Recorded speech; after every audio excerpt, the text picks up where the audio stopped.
Yo! Hello. Welcome, everybody, to the most wanted LAN here in this place in Genova, Italy. I'm Enigma. I'm looking forward very much so to the event that we've got coming today, but thankfully not by myself. I've got the incredible Kyborg alongside me. Hi. My friend, how are you feeling ahead of today? All good. I like this place already. Yeah, I had a lot of fun, and there's a lot of people here. A lot of PCs that are warmed up, like already. You know, I saw players that were shooting mannequins for like 1 hour, so I think they're warmed up and ready to shoot. You know, to get some kills. Yeah, I think you've summed up the venue pretty well. There are PCs pretty much as far as the eye can see in this place. It's an incredible setup, and the team have been hard at work making sure that we got everything started. Slightly delayed to get us going, but that's to make sure that everything was running crystal clear when we do start to get players into the lobby. But Kyborg's right, all the players have been warming up. There's a couple of stories about some players that maybe slept only 30 minutes and some that went home early and slept a full night. So we're going to see how that affects performances. But yeah, very much so. Everyone's locking in now. The tension in the whole building, it's kind of you're starting to feel everybody now. They're aware drop one is just moments away.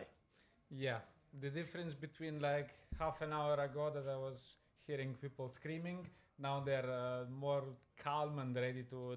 I heard some comms there. One guy was telling that there's maybe enemies don't have a good audio, so they need to push like outside the zone even because they don't have an audio like your home, you know. So maybe you're hearing less, so you need to be more aggressive in pushes. Maybe like I think that's an experienced player that said that, because he has more experience in LAN for sure. It's a great point. We do see this all the time, of course, in the global circuit. People will play online, and you've all got your little audio works and stuff that let you hear if a squirrel's fighting the next round. So you very much so then go to LAN. You don't get that kind of benefit there, and that's exactly what the players are going to see here. And some of them might not understand that if it's their first time on LAN. So expect some aggressive plays for sure. But of course, we've got 2 days of competition. Let's take a look at the format and how all of this is going to work. Because today, we're going to be kicking things off with the groups and the last chance qualifiers. And the way that's going to work is Group A, that's where we're going to start. 16 teams will be loading in. We're going to have 5 drops. Top 7, they'll move straight through to tomorrow's grand final. The bottom team, you're out of here, unfortunately. You're eliminated. It is the end of your tournament. You will not go any further in the Gauntlet. We'll then take a quick break while we get Group B set up. We'll jump into Group B again. 16 trios, 5 games, last team's eliminated. Top 7 go through to tomorrow. That gives us 14 teams in tomorrow.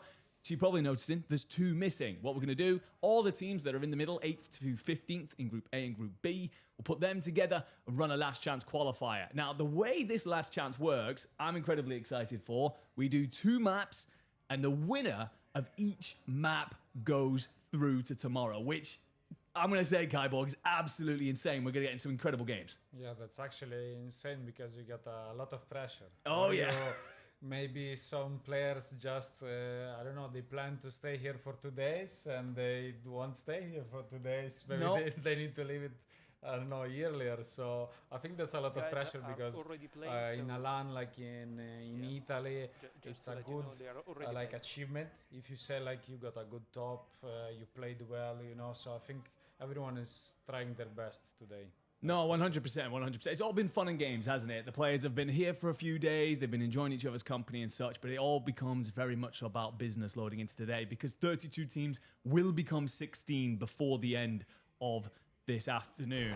Now, of course, you've got the games there, but it's all about how it is going to play in terms of the points, and we've seen this many a time over the years. It's going to be 1 point per kill, and it's also going to be a multiplier then, a 1x if you've placed anywhere outside your top 10. From 5th to 10th, 1.2. From 5th to 2nd, it is that 1.4. And for a win, it is 1.6. Am I correct in thinking that this is an actual lobby that we're in? Are we in and underway for game 1? Because this player is already sweating here, like trying to get the best angle, trying to not get shot for every like... He's playing with his teammates, so I think this is the serious match for him. So I think we're in the game. Okay. Already. Looks like we're underway. Then this is Pollo Jerry and the crew. They're just on the other side of the door from us here that we have closed and give us a little bit of a soundproof booth. But they were loud in warm-up. They were very much so getting themselves locked in. Now this is alongside Dammy, and then they've had to bring in a sub for their third, very last second. So it'll be interesting to see how this team looks. The 3 kills on Pollo Jerry to get things kicked off here. Quick look at the loadout. Mark 78 still in hand. This is that LMG that's been around for a minute. Of course, a lot of these players won't have had time to play the new patch, so we're not going to be seeing any fortunes keep We're not going to be seeing any of the potential new AR options yet. Yeah, because many teams don't have any strats, and of course competitive players want to have like a basic of what they're doing. So even if you add like another map, they need time to try the contests at the start of the match, to maybe like learn some rotation, because yeah, we've seen that map before in Warzone, but now maybe with different save zone and different jumps, different movement, maybe players are moving differently, so you need to adapt to it. Well, we're certainly here that it plays a hell of a lot faster, does Fortune's Keep. And yes, you are right, we shouldn't be probably throwing the players in on LAN for a €4,800 prize pool on a map that they've not had a chance to play yet. Let's take a look at some of the other teams. This is Habana and Co. You should recognize Habana has been part of the global circuit this year, but they will fall in 11th. And I'm not seeing many eliminations on the board. Great catch there. Kyborg handling POVs throughout most of this one, because there is a monumental tablet here to take control over. So I feel useful. He'll be running a hell of a lot of the looks. I'm a gamer, I need to press something while talking, you know. So this is a good spot actually. This is a power position, this building, because this gate glitch is commonly used. It's a good spot to get like a lot of information of this corridor, and the team that is pushing you from the other side. It's really like hard to push in if you don't have like smokes or like utilities to throw at this guy. So I think they're just playing a good position here, just to hold a bit, and they send Hayes outside maybe to try to take some knocks, some kills.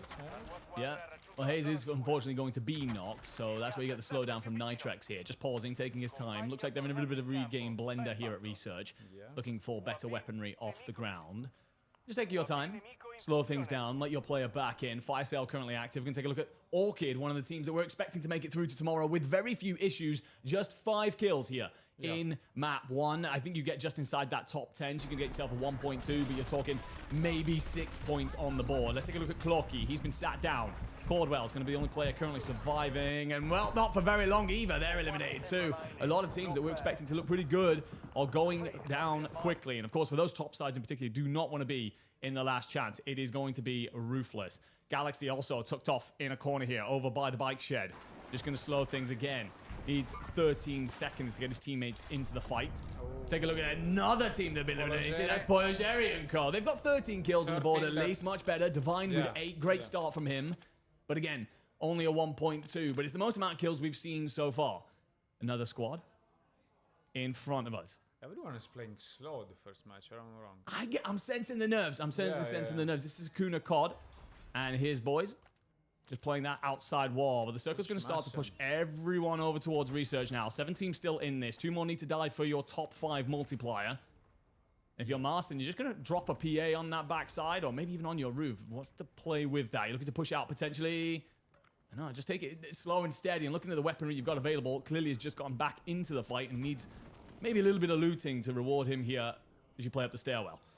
This safe zone is pretty common, so I think a lot of teams had a lot of like situations inside to just rotate open, or just to keep staying inside to keep your lives and trying to get the best stop, or maybe some knocks with PA, or maybe just distract other teams so you get the top with the zipline. So I think a lot of players here in the lobby played this zone and this like particular situation a lot of times. So I think everyone is reading each other. Everyone is trying to hold the corridor that they have, because maybe some team is more pressured than yours, and they making more mistakes. You know, maybe a solo guy trying to get a knock because he hears shots and he thinks that he could take a knock because he's third partying, and then you get trapped in the corridor when there's three players like this just holding, trying to get like to the late game and try to get the safe pool, because you have a good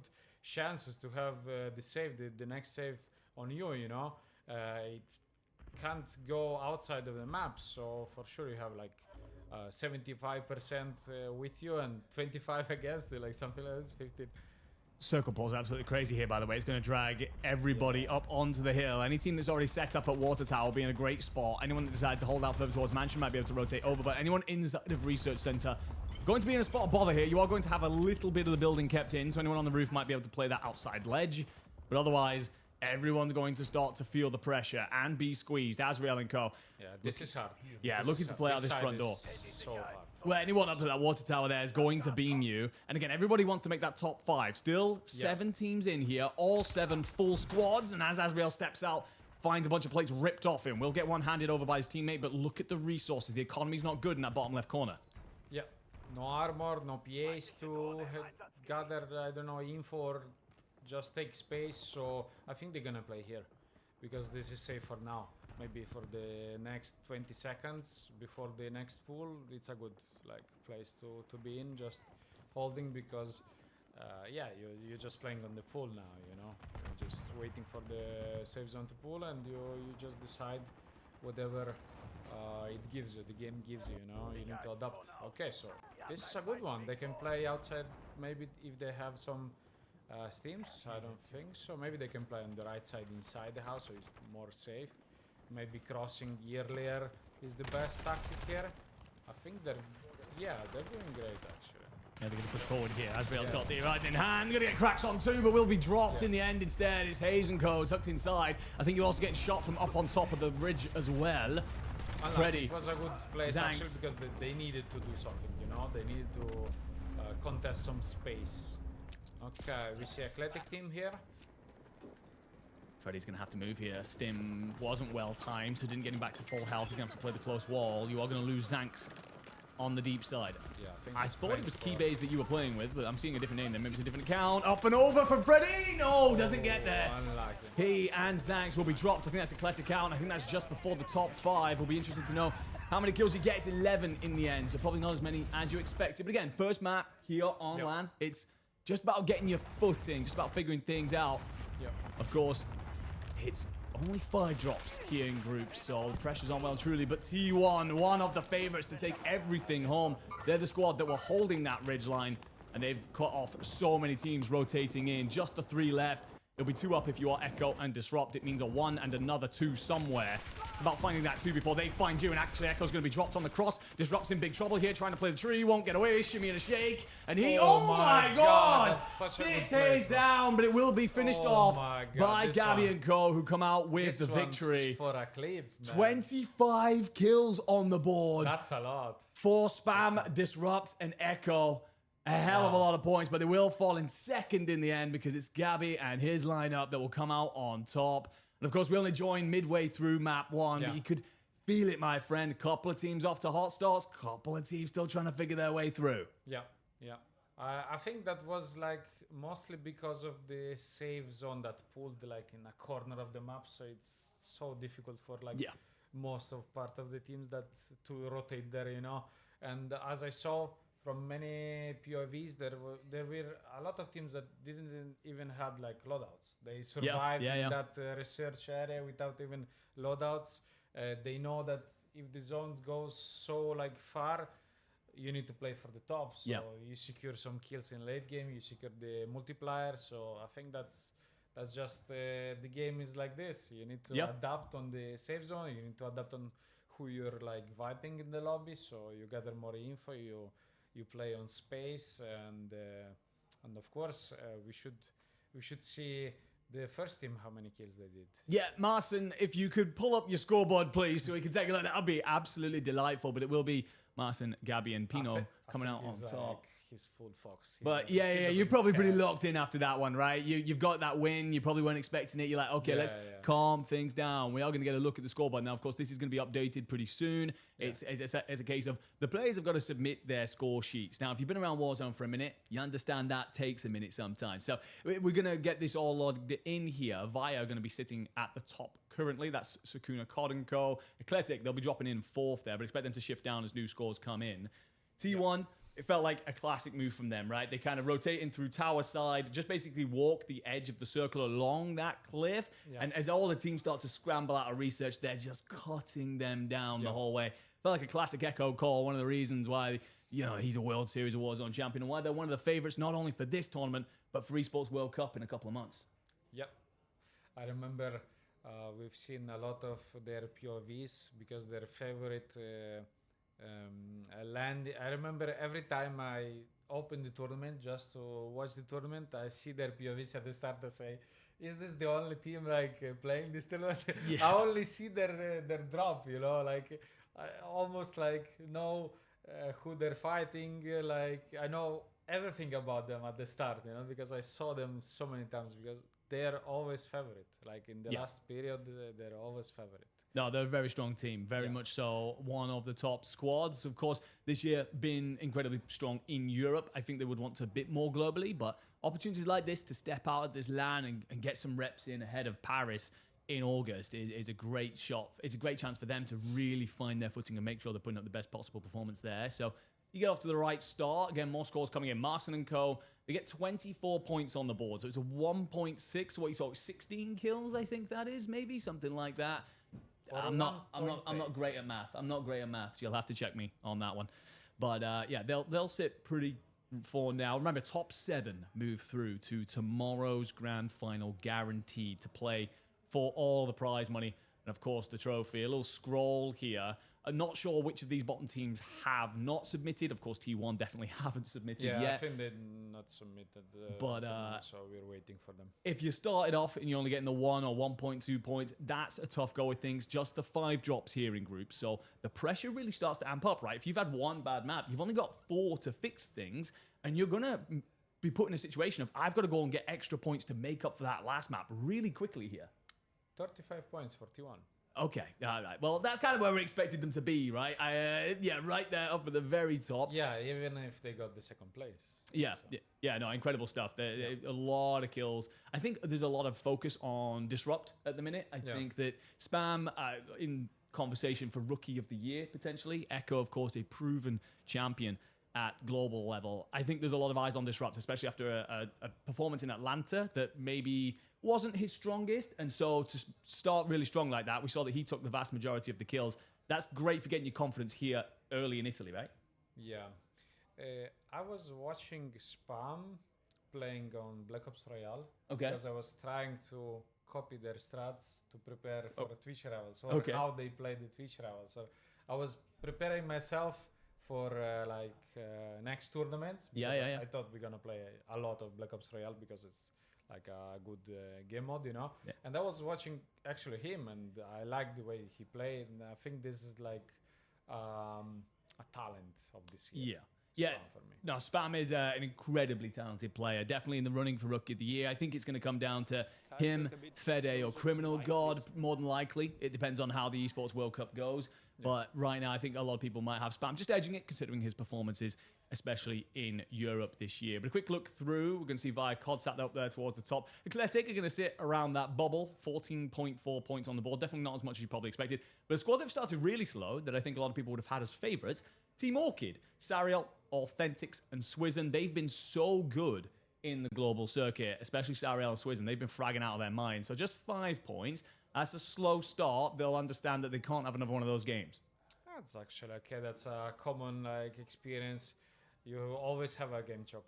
Out of 5 games, maybe 1 game is not doing well. Maybe because of the save. Maybe someone did some mistakes. Maybe they missed the audio because they're in LAN. Maybe a lot of pressure. So it's okay. It happens. They can recover for sure.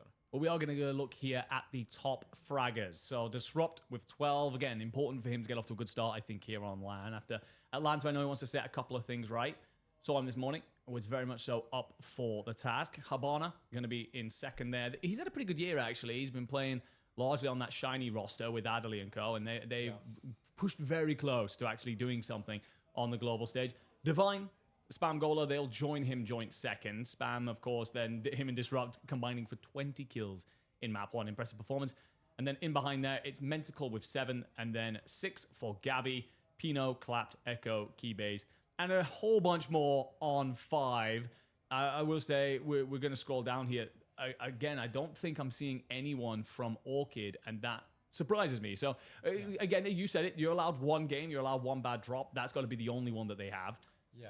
4 more maps to go. Take a quick look here. 7th, currently held by Nitrex. That would be a surprise team to get through, in my opinion, on this group. Any others for you that is really surprising or that you expected them to kind of be in this position after map 1? Well, it's early to say like the performance after game 1. I rather like to see it after game 2. I was checking up the players. I did like a rotation between them to see like the confidence in the team, you know. And I think Athletic has the advantage because they're like far away in the wall. They don't have anyone behind them.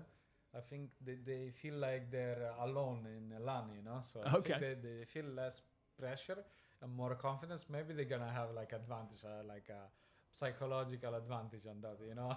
Yeah.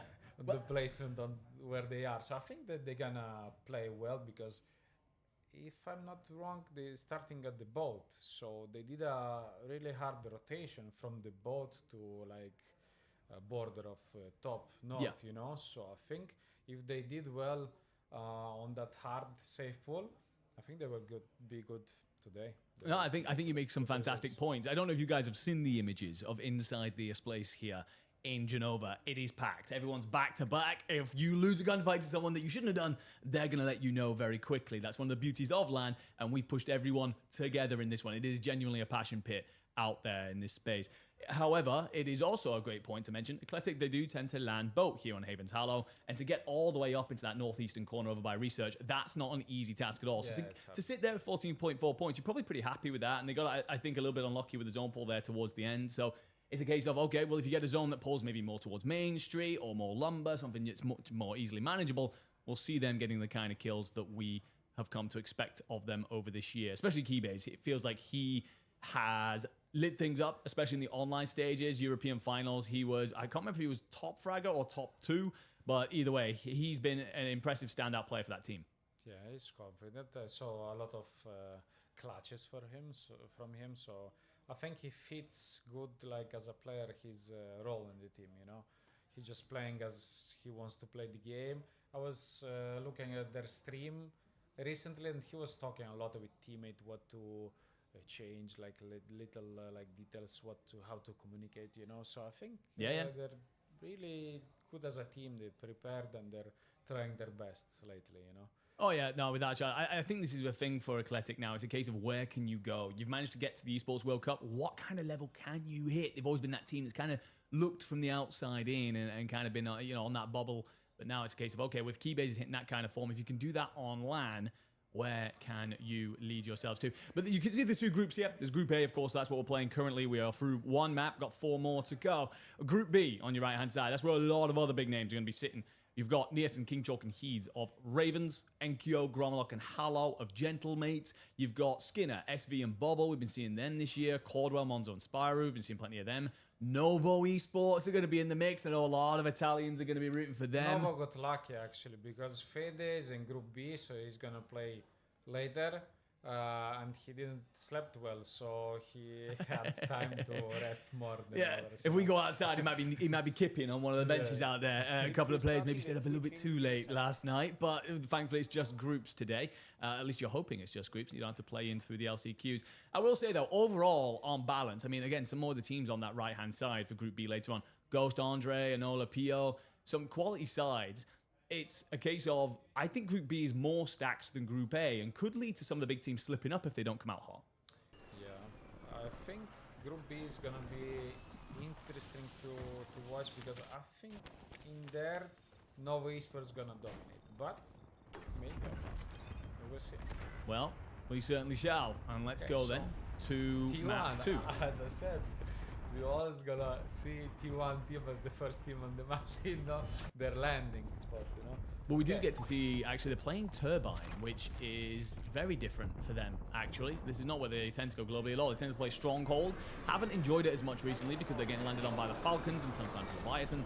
Maybe this is a look at a strategy they intend to bring to Paris at the Esports World Cup later on this year. Take a look over at Foyo Jerry, Dammy, and their third. Unfortunately, we are pretty far away from the screen, so I can't actually read that name. But either way, last second sub was chatting to them this morning. They feel confident still, despite the last second sub. They were looking forward to this, ready to come out and enjoy themselves. let's see some different things. I'm a fan of this. Sweat is trying to take the info about this. Okay. Get knocked. No worries, he has a team on control, so I think he's gonna reset easily. Okay, we have the next one. Yeah, dice to Infernal there. It looks like they're the team that landed off towards Stronghold.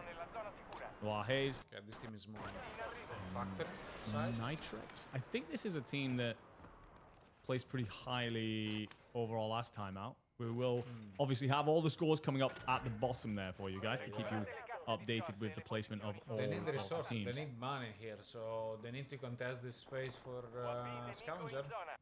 I will say the VST, they've made the update that they've had recently. There's about 5 SMGs that work incredibly well. The VST inside a factory feels like one that's going to hit pretty hard. That close range, I don't think anything beats it really. Yeah, the variety is good. It is. Definitely suits different playstyles, different positions on the map. The place that we certainly want to be. Clocky looks down. Clocky is the last arrived. Caldwell's just about on his feet, but not by much. Probably in a little bit of trouble down there. Yeah.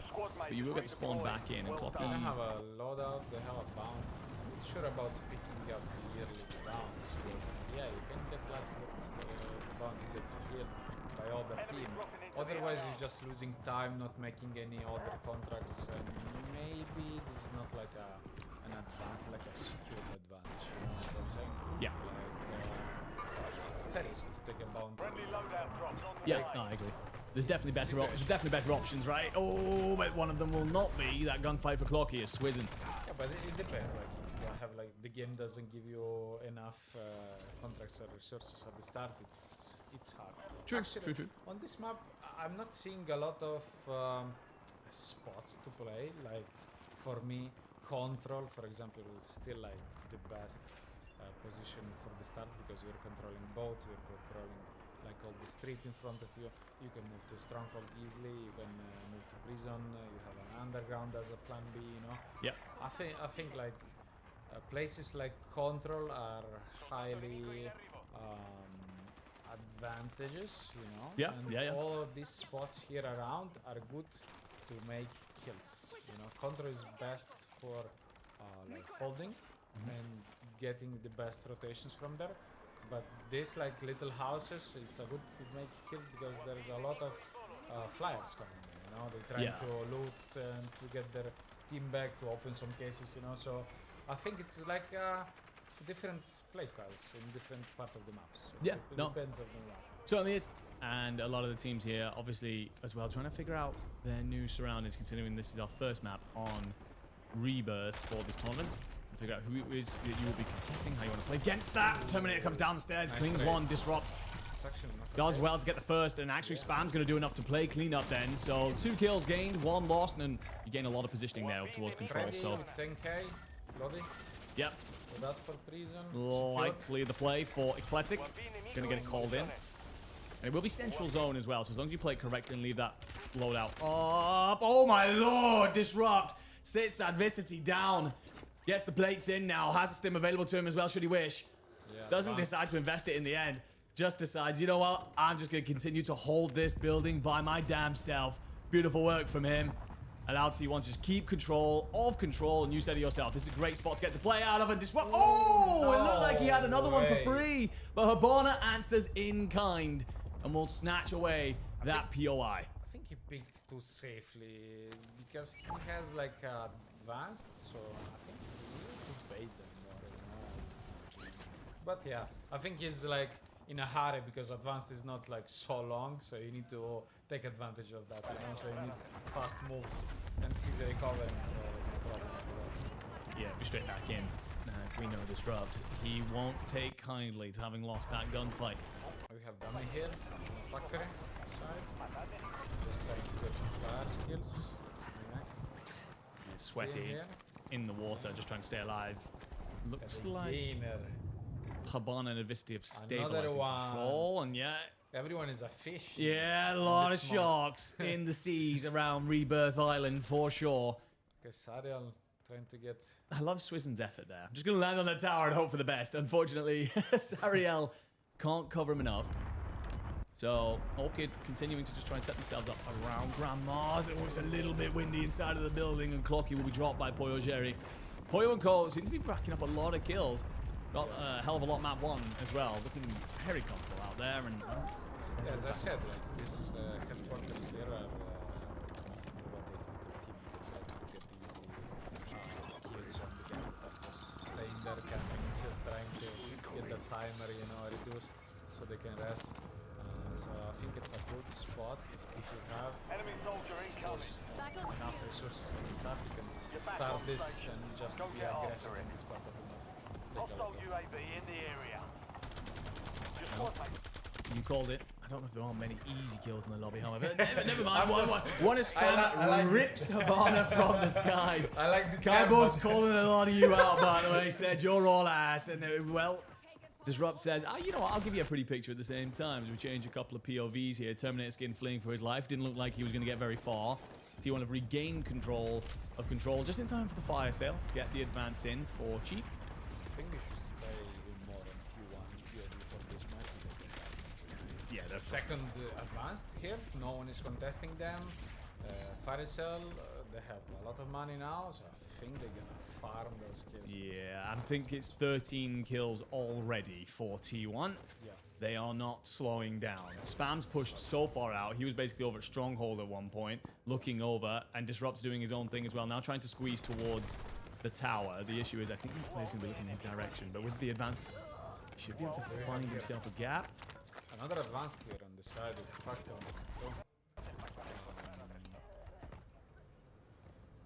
Yeah, he's trying to get some knocks here. So like risky because you're like out of the zone, alone here. A team from prison can come and just punish you, but you need to take a risk if you're like a fragger in the team. You know. Certainly do. You're gonna get a good reset because your team is safe here. They have no loadout. They have another couple of bucks to take some UAVs later on in the game, so I think they're good. Looking solid. Over towards the factory boats. This way he's going to get feet to ground. Will manage to get his loot back in play, but loses support from Habana at the exact same time. Does have the plates, but he swings wide and just about cuts Swizzen down. Unfortunately, you're going to lose your teammate next as well, and you have no cash. He'll do the right thing to try and get away and won't get anywhere. Didn't look like a hell of a lot of kills on the ball. 8 in the end.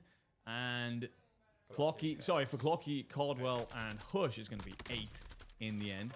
Not sure how many Habana and Co had either, but we are inside that top 10 to get the 1.2 multiplier. Costolo, DiGianni, and Mighty Junior, I think that is, as I look over towards the left. Junior. 90 Junior. Player that I don't know too much of, my apologies. But a PA. Yeah, cluster on top, but also that PA is going to ripple mightily close. I don't think he wanted to call it as close as he did. Maybe caught in a bit of the ricochet. Get a look at the lion there. DiGianni. That's the Gianni face. Yeah, that summoning the spirit of the lion. Be brave, my friend. Get round. That was our face cam. Yeah, exactly. But you will stay up here, and they need this. They had a really slow map 1. In fact, I think they walked away with 0 points from map 1. So this is much better. Yeah, had like 1 point, so I think it's a good rotation for them here on this side. Maybe they need to return on the left side because they crossed it, so it's like clear, you know, it's clean, it's safe. But yeah, the safe zone is deciding now. You're gonna stay here and you're gonna try to play this team on your top. Another cluster, another PA, everything on them. They just my God! Exploded. A lot of resources from T1. Let's look at T1 POV here. They're dominating this match. They have another PA. They have an opportunity to get the high ground on these houses easily. Also, you can push easily these houses easier because you have the wall jump, right? Yeah. So you can jump in the windows. Like, Disrupt might show you right here, actually. yeah, 17k. I think they're gonna try later on to take the UAVs or maybe another PAs. So they're gonna cover someone and he's gonna go to shop, do some shopping after they clear that zone, I guess. Yeah, the riskier zone here is of course the team from prison, but I think they're getting some damage on them with that PA and cluster, so I don't think they're gonna rotate early. Maybe they're gonna use some steams and go on bottom factory, you know, there's impossible that you can cross here in the open. So I think they're gonna try to jump and There we go. to get the.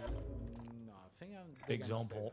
Big zone pull's going to drag back towards the shop. The PA in hand from Disrupt. Just try and cut off any rotators. Let your boys get there first. You will get PA'd, so Echo and Spam, you're going to have to move pretty quickly. And actually, Echo will be caught. I'm not sure if that's by a player or by the PA. It looks like he should get back to his feet at least. Spam's going to find one. Now Disrupt can just simply cover the cross. Maybe a couple plays up towards headquarters. The PA is going to be dropped on top of that. Echo gets knocked yet again. But it will be the two fraggers still up here, the Young Guns, trying to finish off map 2 in an even better standard than they ended map 1. Gonna rotate in through the gas deep if you are Disrupt. Spams managed to get Echo back to his feet. 2 other teams, a 3 and a 2. Still has teams, so can be here for a little bit longer. His teammate is holding, so he can move here and wait for the next pull. So they take top 1, I guess. Oh my god. Infernal got P8. How many P8 they used? Yeah, here? Echo's just sending bodies scattering Another like PA, bowling pins. Another PA is going to push Top you 1. back, but it doesn't matter anyway. 22 22 kills Insane. and the victory for T1 here. Actually insane. Showing that there are levels to this. Incredible stuff. Spam with 13, by the way. What did he finish with map 1? 8, so he's got 21 in 2 maps. I'd say he's having a hell of a lot of fun out here, but this was clinical from T1. Second last time out, we saw a little bit of fancy gun skill to get them there. This time, it was just about controlling things the way they so often do on the global stage. Yeah, as I said, like on this part of the map, if you control. Yeah. That's what they call. You were that spot. control. Yeah, you were spot on. That's what they call that control. If you control that zone, you can control like more area, and of course, the safe zone decides everything almost. So if it pulls to your side, you can easily like, I don't know how to say it, like you have a easier decision making with your team when the game favors you with the safe zone, of course, because you can hold, you can cross, you can play aggressive, you can go outside the zone, you can do more stuff, you know. Well, definitely. So that depends actually on how, but they managed it like perfectly. I know, like in the first match perfectly, but he got an unlucky there, a moment 1v3 or 1v2 in the last match that he couldn't even shoot because he killed another guy in the late game. So I don't remember who was it, Echo, I guess. Yeah. And the second match, I think it was played perfectly. Yeah.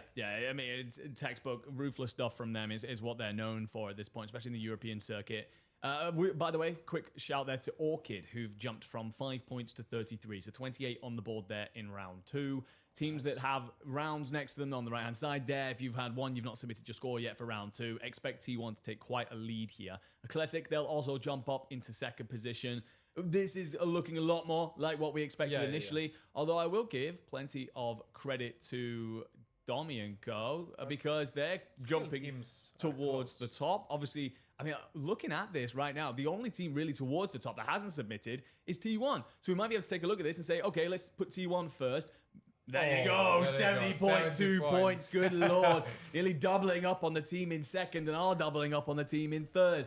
It's going to be Divine, Poyo Jerry, and Dami sitting in second. This is the team that have had to bring in a last-second substitute, apparently, sitting just on the other side of the doorway here. They're looking great, mixing it with some of the best we have in Europe with Eclectic and Orchid sat just behind them.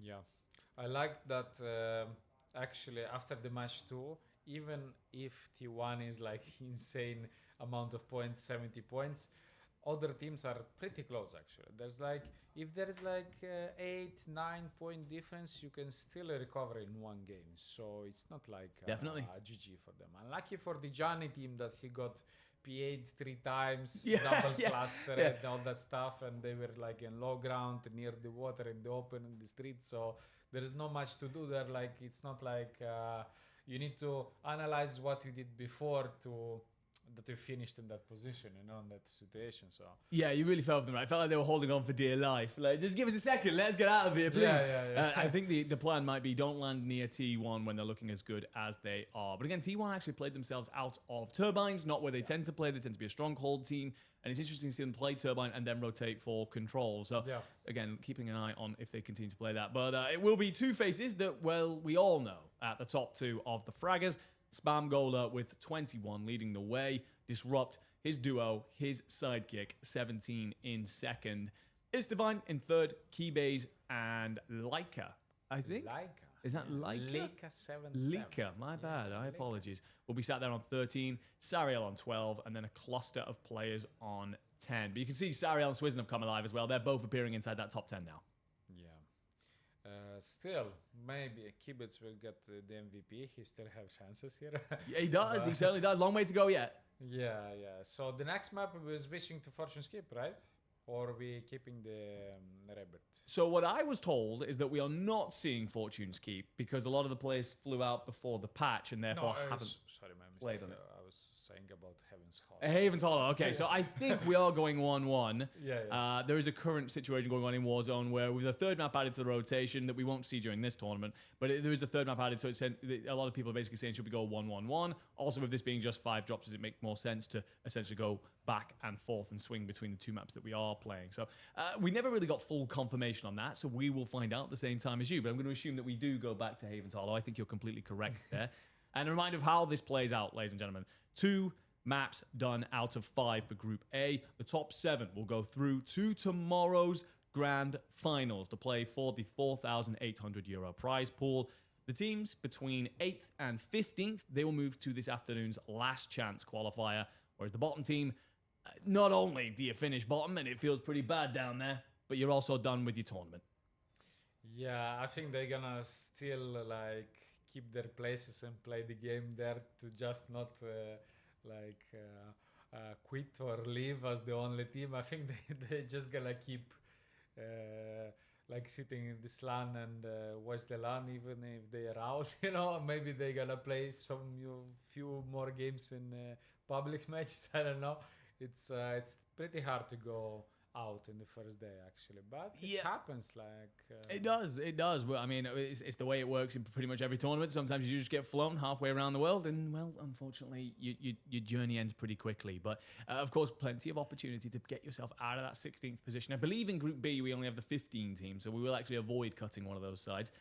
Makes it even harsher on the team that finished bottom here in Group A. But plenty of opportunity to get yourself away from that, as I said, particularly through the metrics that you're seeing on your left there. 1 point per kill. This is the standard, the true and tested that we know inside Resurgence Warzone. 16th to 11th, you just get your points. If you get 10 kills, you get 10 points. 6th to 10th, that's 1.2x. 2nd to 5th, 1.4, and a win is 1.6. So if you got yourself 10 kills, again, instead of 10 points, you get yourself 16 points, just to show how important that multiplier often is. And of course, if you're going deeper in the map, you're usually getting more kills, so it becomes ever more important and compounds so much so. I'm going to say I think we can settle that T1 are probably making it through here. Any other teams early on that you like the look of and think are likely making it to tomorrow's grand final already? I think Eclectic, of course. Hibana is playing pretty well. I think there's good chances for Mason and Capsi because they played the first match pretty well, so yeah, they did. feel confident. We need to see the map 3 to be sure about the confidence of the teams, in a LAN, because maybe for a lot of them that's the first experience in LAN, so it's hard to handle the pressure. It is. I mean, we've talked a little bit about it. Again, all the players are back to back inside this place here inside of Genova. It is, very high pressure indeed. There's nowhere to hide. If things aren't going well, you know that everyone in the room is basically looking at you, and there's nowhere to escape. So that's actually such an important factor actually when you're playing the game, because at home you're playing alone, no one is screaming or talking, but here you can hear 4, 5, 6 maybe different players talking, while you're playing. They're screaming the info, so this is a big factor. Do you think it's useful to train yourself before going to the LAN? I don't know, put some audio on YouTube that someone is screaming at you or something like that, so you get more used to it. I'm not sure what YouTube playlist you're looking for, but the ones of people screaming abusive words in my ear, that doesn't appear in my search history. It's CDL, TeamSpeak, comms, exactly. SMR. You're terrible, sit back down. Plenty of them. By the way, ladies and gentlemen, of course, this event could not happen without some incredible sponsors. So a minute in particular for iTubers here as we get ready for this next match. They are a partner supporting the event who develop eyewear that combines contemporary design, comfort, optical technology and are made in Italy to an incredible quality. Their glasses help reduce eye strain, provide comfort even after many hours of use, and fit perfectly into the lifestyle of gamers and creators. Happy to have them by our side, of course, in this tournament and in supporting the growth of the Italian community and overall European community here in Warzone. Take a look at their products through the link in the live stream panels. Remember to use the discount code 4PS10 to receive a dedicated discount. Now, my friend, when it comes to eye strain and stuff, we were talking about it earlier. You were playing till 1 a.m. last night. I've done that for many years as well. I certainly get to the point where I've got a headache, and I feel like some glasses would certainly sort me out. Yeah, glasses are very important. So use them if you can, always, because your health is the most important thing for your performance. He's saying that because we were talking about the fact that we're both in our 30s earlier on, by the way. We're both getting on a little bit, so we need to look after ourselves. Yeah, with a better health, you're performing better in the game. So that's number one factor, actually. Sleep. And your eyes, of course, because you need to see things. So yeah, being able to not squint at the screen and give yourself headaches, that is probably a great one. But yeah, again, a massive thank you to iTubers for supporting the event. It is incredible to get to see everybody here in Italy, all the players coming together. It feels like a true community event, but also, again, the growth that's going on in Warzone inside of Europe is exemplified by this incredible event. Everything is open. Like you can play it too. You can I don't know, if you don't want to play it, at least you can visit as a viewer here and be a guest and watch your favorite players, watch your favorite streamers, maybe in LAN. Yeah, it's a beautiful venue as well. We're literally in the marina. We look over the boats when we step outside. There's all the boats around. It's this incredible venue. Looking forward to stepping out later and experiencing a bit of Genova. It's a beautiful place. I've spoken about my love for Italy before, and well, it's not disappointing during my stay. But it is, it's I don't know, just like, again, seeing everyone here, seeing everyone take the opportunity to come and play. A lot of big teams turning up. You talked about the pressure that is faced on LAN. The reason why teams like T1 and Eclectic and Gentlemates and so on are so glad to be here, they get to experience that pressure and figure out how to grow through it. I know you've done a lot of competing over the years. Have you done much LAN in the past? Not a lot of LANs, but I think I don't have a lot of pressure while in LAN. I think my factors are confidence in the team, you know, because maybe I don't have the pressure, but maybe my teammate has the pressure, you know, and that changes everything, you know. So, okay, T1 here. Okay, let's switch up because T1 is our favorite team anyway, so we're gonna see them anyway. Sooner or later, Pologere here, moving from Villa, La Villa. Let's see other POVs, what other teams do. Sweaty. Moving slowly, I think he's in the Matrix or something. He was moving so slow, I saw that. Okay. Taking your time about getting down for sure. Okay, we need to see some. I think I'd like a good look at Orchid here. They obviously struggled map 1, which was on Havens. We are back to this Havens. Is hard for them. This is hard, but they have a loadout somewhere. Yeah, they have double loadouts here. Authentics is just trying to anchor in here inside of research. Never an easy thing to do. Knife's going to be able to help him slip away. Should someone chow him. We'll get the boys back in. Yeah, again, Orchid struggled last time. Circle was right up in that northeast corner. Now, looks like it's going to be pulling off more towards Control or Lumber. So they've got to figure a rotation south. And for that, Sariel and Swizen need to get themselves back in the mix here. Loadout's going to be grabbed. A lack of plates available, though. Economy's not hot. And as such, going to take them a minute just to set themselves up before that rotation comes through. You've got about 30 seconds before that gas starts to squeeze you. And as such, they are quickly looting up. Already lost 3 teams early here. But I think we come into this one slightly later than we did in the last. So, well, for now, there are like 2 options. Oh, no. Fighting in front of them or fighting on the right side. I think, in my opinion, they need to ignore that. Like, that head glitch, that bridge is insanely good against them. So, I think if they want to make it like a good rotation or just to take some kills, maybe they need to contest some of these teams, not sitting here in a panino. Yeah. Say in Italy. Well, I don't know what that is. It sounded beautiful because the Italian language does, but between a rock and a hard place is the phrase that we use in English. A team are going to be top servers, a team going to be top bridge. Sariel and Swizz are probably going to have to just shoot their way out of this one. They wanted to make the rotation through to Lumber. Yeah, sorry, Cole. However, they get a good contest here because they need that. They need this context to well, if just they can move forward on Cole. If they can clear this out, not only could they rotate, but they'll have basically the entire far eastern side of the map to themselves. And that's actually a team that's been playing very well through this tournament. Garbanzo being a squad that is top 5, so huge scalp to claim. Let's have a look at a different roster. This is Marston and Co. They're going to be Main Street. You've got quite a bit of time yet before the circle starts to move you, but it's all about setting up. And again, looking at this team, don't have great loadouts. They don't have perks. They're on the regain blender for sure.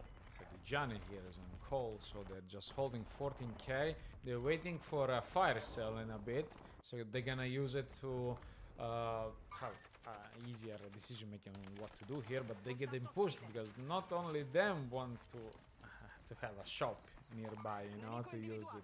So I think they're gonna try to fight it, but I would prefer that they use the UAV, you know, so you have a better info. Maybe having like 2 or 3 teams here contesting, you know, like you don't need to risk. But oh my god, splitting up, unlucky, they're getting shot. Swizzen goes big. Yeah, Swizzen goes so very big there, not only to get the first, but then the instant on the second as well. The transfer shows why he's been a player that's lit up the Warzone scene this year, one of the best playing out of Europe right now. 9 kills on the board isn't bad, but he's still outside that top 10, so you would only get 9 points currently for that. Hearing a couple of players getting loud inside the venue, just on the other side of that door. Again, we're supposed to be in a soundproof room here. We can hear a couple of them yelling at one another. Not a wonderful position for the Garbanzo Bean team. They're still just trying to stay alive, though, and keep that regain on. We've seen teams recover from positions like this before for solid points. And if they can continue to do that, they will sit inside that top 7 and onward through to tomorrow. Okay, sitting down. They're trying to retake some space here because they lost a fight somewhere nearby here, no? They have a lot of points, so I think they're gonna play. Oh my god! Oh my god, super aggressive. They're gonna play super aggressive, and they played it in this match, so they try to make even more points. Yeah, 15 kills in the end and dropped just inside the top 10, I believe, so 1.2 on the board. I got somewhere around 20 points. It's not bad at all, considering just how much they're in the lead as well. Because they got caught out, though, trying to rotate in through main. Advanced here is getting good help, like giving a good help because you can focus different targets with your team, you know, like so you can call out who's your enemy, you know. Without advance you need to be more careful, but here you can even ignore, like Fred here is a very good place by him, ignoring that team on the left side because he don't need that fight, because that's outside of the zone. That fight is a team alone versus a team, but here at least he has teammates that can cover him. He's baiting them to go outside, he baited them and he's dead. Yeah. This guy just got baited. Coming outside and he got helped by Zanks and I think there's Kibitz, but he has a different name. Yeah, it looks like Floppy Poppy. That's what he's running for some reason. I won't ask why, but some Italian violence. 10 kills by Freddy, by the way. Cuts down Hibana, and yeah, you're right. 10 kills on Freddy. This team are looking hot here, and you're not done either as you clean one up in the water. It's actually going to be a knock in the end, but and a crack, and there's plenty of fishes out there should you want them. The counter UAV above them as well is going to hide them from everybody else's radar, affect everyone else's information. They've got themselves so much in terms of where other teams should be. Who is that shark? Let's see. Savi. Or? No, I don't see it right. Sorry. Monitor is far away from me. It's blue in the water, you know. Yeah, we are sat a distance away from this screen, so we can't fully read who that is, but it is Lika's teammate here, trying to stay alive. We'll get the top 5, and if you can scoop some decent loot off the deck here, then you might be able to get some extra kills on the board, and that multiplier will start to have an impact. I'm just slowing things down here if you are eclectic, trying to control one portion of the circle, let yourself move in with it and clear out everyone in front of you. 9 on the board if you are Digiani and co. Can't tell. 9 kills. I can't tell if they're dead and just watching someone else. Yes, they are. It's Orchid, actually. Sariel, let's watch Sariel here. Sariel. Very hard action here for him. Yeah, he's going to lose his teammates. He does think have it's 6Ks. He could risk get to the for a buy. rest. Oh, just about. Gets them back in, but will lose his life for it. The suicide comes through. It's actually going to be Freddy, by the way, with the cleanup on Swizz. So Eclectic on Orchid towards the back end of this one. Two of the teams, but there are two more still in the fight somewhere. How fast was that buy? Yeah, incredible. 2 frames, actually. Okay, Hayes here is trying to get his best tops. Okay, another shark here. A lot of sharks, a lot of fish. So we've got one full Haze, one is Authentics, and then a full 3 as Eclectic. So there is a full 3 somewhere amongst this. No idea who. Pistol 1, pistol warfare. You're both going to tap each other, and that is always a frustrating one. Authentics will lose the fight to Haze mid-reload. So Eclectic, there's one out in the water. You will know this from the pings of the gunshots, but one down towards Stack side. You got to open up with the first knock. And, well, I don't know what just happened, but it looks like one player's managed to slip through, and it's going to be Bunny Hope and Cone. You get yourself inside. You play cleanups. Beautiful work from Freddy, but no, you get shot in the back. It's just going to be Zank standing as everybody else falls around him. So a 1v1, but you do get the fly back in instantly. So 2v1v1. This is Kibitz. I think he's trying to get a kill instantly to get his weapons, of course. But I think he's trying to bait them on his side, but not successfully. Nice knock here. Still, he can rotate earlier, you know, because he has a good position on this side and the left side. Another knock again. Oh my god, 11 kills for him, and it was like 12 for Freddy. So I think there is like around 25-30 kills on them. Oh, this it's match, not even done. Oh my god, what a nice place here. He got instant respawn there. He got the top position just to understand the situation below him. Actually, like, well played. Yeah, this Poppy play is not bad, you know. The new superstar on the scene, but of course, incredible work by Keybase. I feel like he got a lot of information from the fight that happened just beforehand and used that to just go, okay, I know that everybody is around this area. I'm just going to control it, lock it off, plays the window, plays the pivot around the door side incredibly well, shuts all that down, and there's the third Charles. I thought he was going to lose it for a second, but they both cracked one another. It's Keybase with the positional advantage in the end. And yeah, that's going to be a pretty tasty game. 24 with a 1.6. So you're adding an extra about 14 points on that. So that's like a 38 points game, which is going to, lift Eclectic towards T1 kind of numbers. And I think make it pretty certain that they're seeing that grand finals tomorrow. Such a nice match, actually. I think he got a lot of info from Zanks that died there outside the zone. So Zanks, I think he told everything that happened for him. So I think that's why he hold that position and rotated in that way, you know. So because he had such a good info from his teammates, so he managed it perfectly, actually. Yeah, such a good clutch. No, it does incredibly well. Keybase again. He's been a weird one online. He's been solid, nothing to really kind of stand out through the year, and then all of a sudden in the European finals went nuclear to ensure that Eclectic will be seeing Paris in the Esports World Cup later on this year, and it feels like he's still riding that confidence wave very much so. Now, it has been a conversation, will he deliver on LAN? And well, it's a great start here because they're the only team on our screen right now that haven't submitted their score for map 3. We think it's going to be around 38 points. You're probably going to double, so it is going to lift you basically into second place by the looks of things. So they're training a lot. They have a coach. Coach is working well, so like I think it helps a lot. Like they have a pretty like spike, a boost in a performance because a lot of VOD reviews, a lot of tactics, strats, like, you know, all that stuff, fixing communication, all that helps a lot. Because it certainly does. When you need to perform, you're performing. When you're ready, like you need to prepare yourself to be like. Oh, definitely. It's an interesting one in the Warzone scene right now because coaches in most situations in Warzone, because we are such a new esport, it's a case of there's a lot of coaches coming through that if they don't have the playing experience that you would maybe expect from a coach. So what I think a lot of coaches are being is more analysts and taking a lot of the pressure off the players from learning things and coming to them and being like, this is how this team plays and this is how this team plays, and lets them, the team themselves, then focus on their game style. So I think that's definitely where you can be very helpful to a team like Eclectic, and Eclectic themselves will jump up into second onto 75.6 points. Just the 2 maps go. Top 7 will go through. I think you could argue that the top 2 are very comfortable. 7th right now, 38.2 points. So I'd still say that Orchid could be caught, but with the way they've looked the last 2 maps, looking pretty good. Poyo, Jerry and Co, they've stayed sat there. They've been top 5 the entire Still in tournament. It's a top great 5. performance from them. Yeah, still in top 5. I like the performance from Polo Jerry because they had pretty tough starts, as I saw, but still they managed to get a lot of points in 3 matches. That's pretty tough to do, like as a result from 3 matches that you don't have a perfect start, you know. Like T1 we saw 2 starts, like 2 perfect starts, and one they risked it all at the end. But yeah, pretty much performance depends on the start too, because if you don't have space, you don't have resources. Of course, the safe is shrinking, so you have less space, more teams around you. So if you're not prepared, all 3 alive, you know, if you're not in late game with all 3 alive in your team, you have less, you know, like opportunities to do points.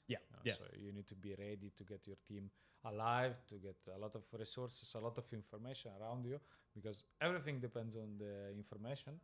So your team has better decision making, so they're just playing on that. So all depends on the start, but actually, as we saw from a team even with Sariel, that they got tough start, but they still managed to do a lot of points in late game. Yeah, even without like good loadouts, without advanced, as I saw. So I think they're playing pretty well. Yeah, so those 5-6 teams, they're performing like extra well. Yeah, we call that raising your floor inside of Warzone. It is very much so a case of anyone can have a good game. There's a lot of talent inside these teams, inside these lobbies. You can make your good games great games just by playing around your strategy and by leaning on that talent. It's about ensuring that your bad games are actually pretty solid. If you can make your worst game 10 points, that's more than a lot of the teams might get as their best game today. And all of a sudden that makes you a considerable threat out there on the map. A quick look there at the kills. Secret settings, guys. Keybase have jumped all the way up. Yeah, settings. Yeah, this actually makes all the difference. These plays aren't as good as you think. It's actually the settings that make them that good. Go and check out all of their YouTube videos that they should be putting out there, because that will make you as good as them. Speaking of which, in Group B, there is of course going to be that open slot. I was thinking you, me, we could get Alessandro involved and just give it a go, see how we do. If we copy the settings, I think we'll be all right. We can play.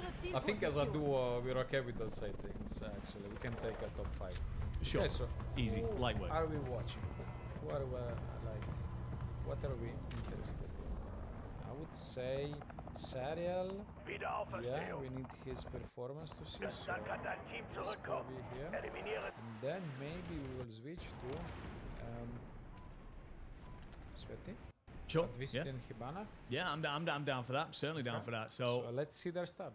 We just talked about Orchid. They are 3rd right now on around 50 points. They need another good map just to make themselves comfy before the pressure of the final map and whether or not you make it through to tomorrow's grand final. PA to just light up the tower and will instantly find 2 knocks. That's a lion knock. Yeah, that was insane timing. 2 knocks, lion, back to gameplay. Imagine the sound. You hear like brrr, and then you not the lion. He does POVs and sound cues as well. So multi-talented Kyborg. Also speaks about 48 languages. So yeah, incredibly talented is my man here on my couch. Sariel gets in for the trade. Make sure Swizzon's okay. Got his teammate live here. Also doesn't have to invest the self-res. That could come in handy later on. Yeah. Sariel Authentics have already burnt theirs. Oh no, Sariel, sorry, still got his. Authentics has used it. Not a lot of contracts around here to do, so they need or to wait for the next pool to have like more contracts, or to just shoot, because they have good guns, they're all alive, so they need to search for some solo players here around, maybe that they're trying to help their teams, you know. It's hilarious watching them sometimes, because obviously they're playing in a lobby. They're typically playing in European finals, global finals. They're typically playing in lobbies that are full of the very best players on the planet. And obviously there's a lot of talent here, but I think at the minute Orchid are feeling very confident, because as soon as that red dot appeared in prison, they did not give a damn. They flew at it. So aggression coming out of our top teams. That's why some of our lobbies are bleeding out so quickly. Habana and Co. We do get over to them. This is going to be at control center. We saw this fight earlier on in the day against T1, trying to hold it out. And you ended up dropping to them in the end. So can you get a vengeance inside of this? You can't be slow in this level. You need to be fast. Even if there's a red dot, you cannot think, oh, this is T1, I cannot push that. You need to do something, you know. Like, that's your info. That's you need to manage that. That's easy said, but if I saw Spam Yeah, Gola yeah. running in my direction, I know what you mean. Yeah, I'd be the hell out of there. I'm not gonna lie. We're running the other direction. But let's see what these fellas can give us on this Infernal and Co. Yeah, Just gonna take a look. Elia, Infernal, I think they changed the nicknames. Just gonna take a look They have over another account, so- Stronghold. I will say Circle appears to be pulling a little bit towards this side. Feels like they're going to have that loadout available to them for some time. Pick up a bounty as well. Going to let Let's them see know Clapped. where Kozix is going to be. And yeah, Azrael and Co, they're going to be sat out towards Chem, the spot that's... Seems more like chill match at the start. Maybe everyone is trying to save their resources. Clapped is getting pushed by a bounty holder here. And he gets hit by about 3 different people at the same time here. Yeah. Azrael Clapp's in trouble. And this is actually going to be... I can't fully read that from here. But This is clapped. The green one is clapped, yellow one Azrael, but I don't know who pushed them. yeah, we're trying to figure that one out as we go. Don't worry, we'll get another opportunity here because Clapped is laying in wait. We'll get the finish. Is it Gabby and Co? Is it that team that's actually impressed so far and sat in the top 7 pretty much all the way through? A surprise squad in the mix. Let's see. Azrael's going to try and hit this load up pretty much instantly. Marson. Gabby, it is that roster. Actually, no, they're more factors. they're Oh, no, not but it looks like Gabby was pushed out that direction by himself. Yeah. So, was very aggressive on the hunt out, but you would be wise to get back towards your team. And oh my lord. Oh my god, someone is screaming there. Yeah, go big here if you are Pino and Marson, just to take control of Factory yet again. Couple of kills on the board. And that's a way to build some confidence into the rest of this one. They know about the guy in the boat, so that guy in the boat doesn't let them use the shop for now, but they're gonna risk it now because they dropped the money. I'm not sure if they need the Lodi here or they need the UAV to clear out the zone. You know what I mean? Like clearing the boat so you're having your back secured. You know, it depends now what they decide to do. PA is gonna be used by Pino. I think that's on this boat, so he knocked someone on top. This guy doesn't hear anything because we were on LAN. Everyone is screaming, so he got shot from the house there, Mason. Not an easy push to do actually for him because he's alone here. He has a teammate on the like roof in the factory that is trying to help them, you know. But that guy is not like ready to get baited, you know. So I think there's one more here. He's waiting for someone else. Helicopter around the map. Someone is doing some trip. Yeah. Little trip. Call of around the map. Duty saw all of your complaints, by the way, about the helicopter situation. Have made them not able to get as high in certain places, let's say that. But just trying to stay alive in it for now. It's essentially an anchor spot. It's a mobile anchor spot. Yeah. Being used by someone. Gianni is going to squeeze up here through control center. We just saw Barna and Co. We're involved in all of this, so I wonder if that's who you're fighting right now. Costolo will be on boat, just playing anchor. Let his boys fly at this. Nightly June and Gianni. What can you pull out? MXR going to be the choice. Very good position here, actually. A contract that you can do on the regain and resetter gameplay. A regainer on the boat with a loadout. You have another loadout here, so you need to take this fight, actually, because if you take these points, you have control, you control, you know? Like, that's an advantage. T1 is going down. This is Oh, a great turn and burn by Gianni. There's 2 teams here. I think Adversity thought he was third party in that situation. Gianni says not today. He has a teammate, so at least he has another teammate who's inside the control here. So there's 3 teams actually fighting for this place. Castolo is going down. I don't know, from PA or something, because he's getting red. No, he's get pushed by Spam on T1. So T1 is on the boat now, and they're gonna try to retake the control. Gianni here is not so confident about taking like top position with his teammate, but I think after that knock and after they got the info about the last The guy there, I think they needed to push there because they know about two teams, you know. It's a tough one, right? As soon as your Yeah. anchor starts to take damage, you back off. You're a little bit worried. If you fly at the next gunfight and lose, you're out in 12th. So Nightly Jr. and DGianni do well to just slow this down for a minute. Let Costolo back into the fight. He won't have anywhere nice to land. He's going to have to come and join them at control. And as a 3, he's going to have to try and snowball this. Costolo won't have any good loot for now. And T1 are on the way. Disrupt and Echo going to start to squeeze up here. Spam sticking to the boat in an anchor roll for now. Looks like he's flexed into that for the meantime. I think DGianni just started a fight on the other side of control.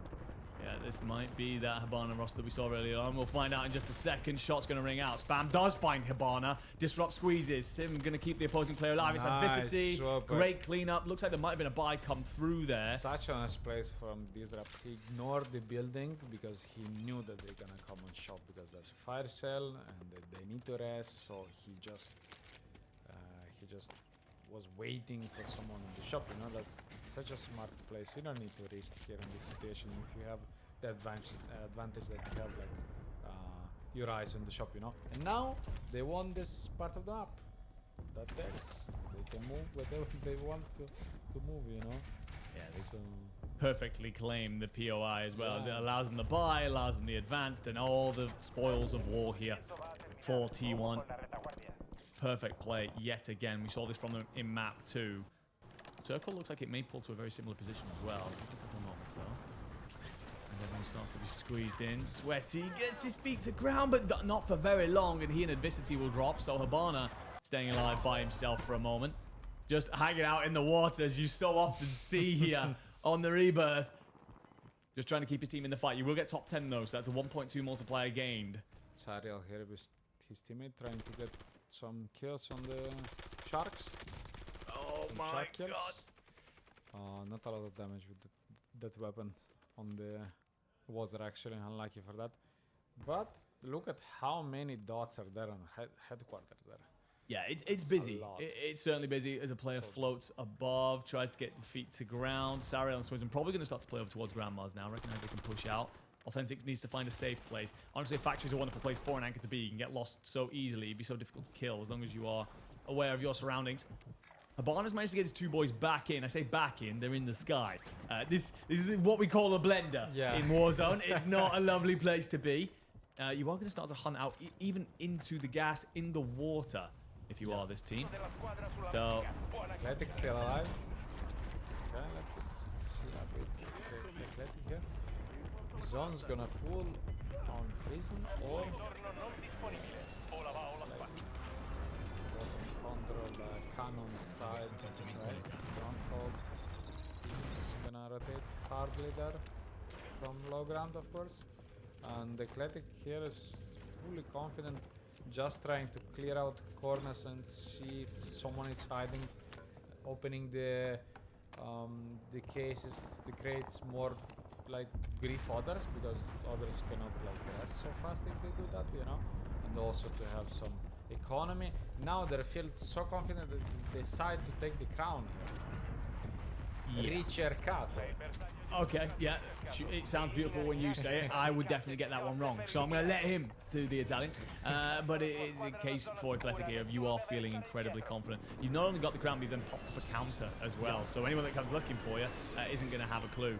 Counter as well being used here by T1. This seems to be a strategy that's been employed more commonly by our teams. A lot of kills on the board if you are T1 as well. These guys are having. Disrupt only with the 3, but so often plays in as that second, whoever he's running around with.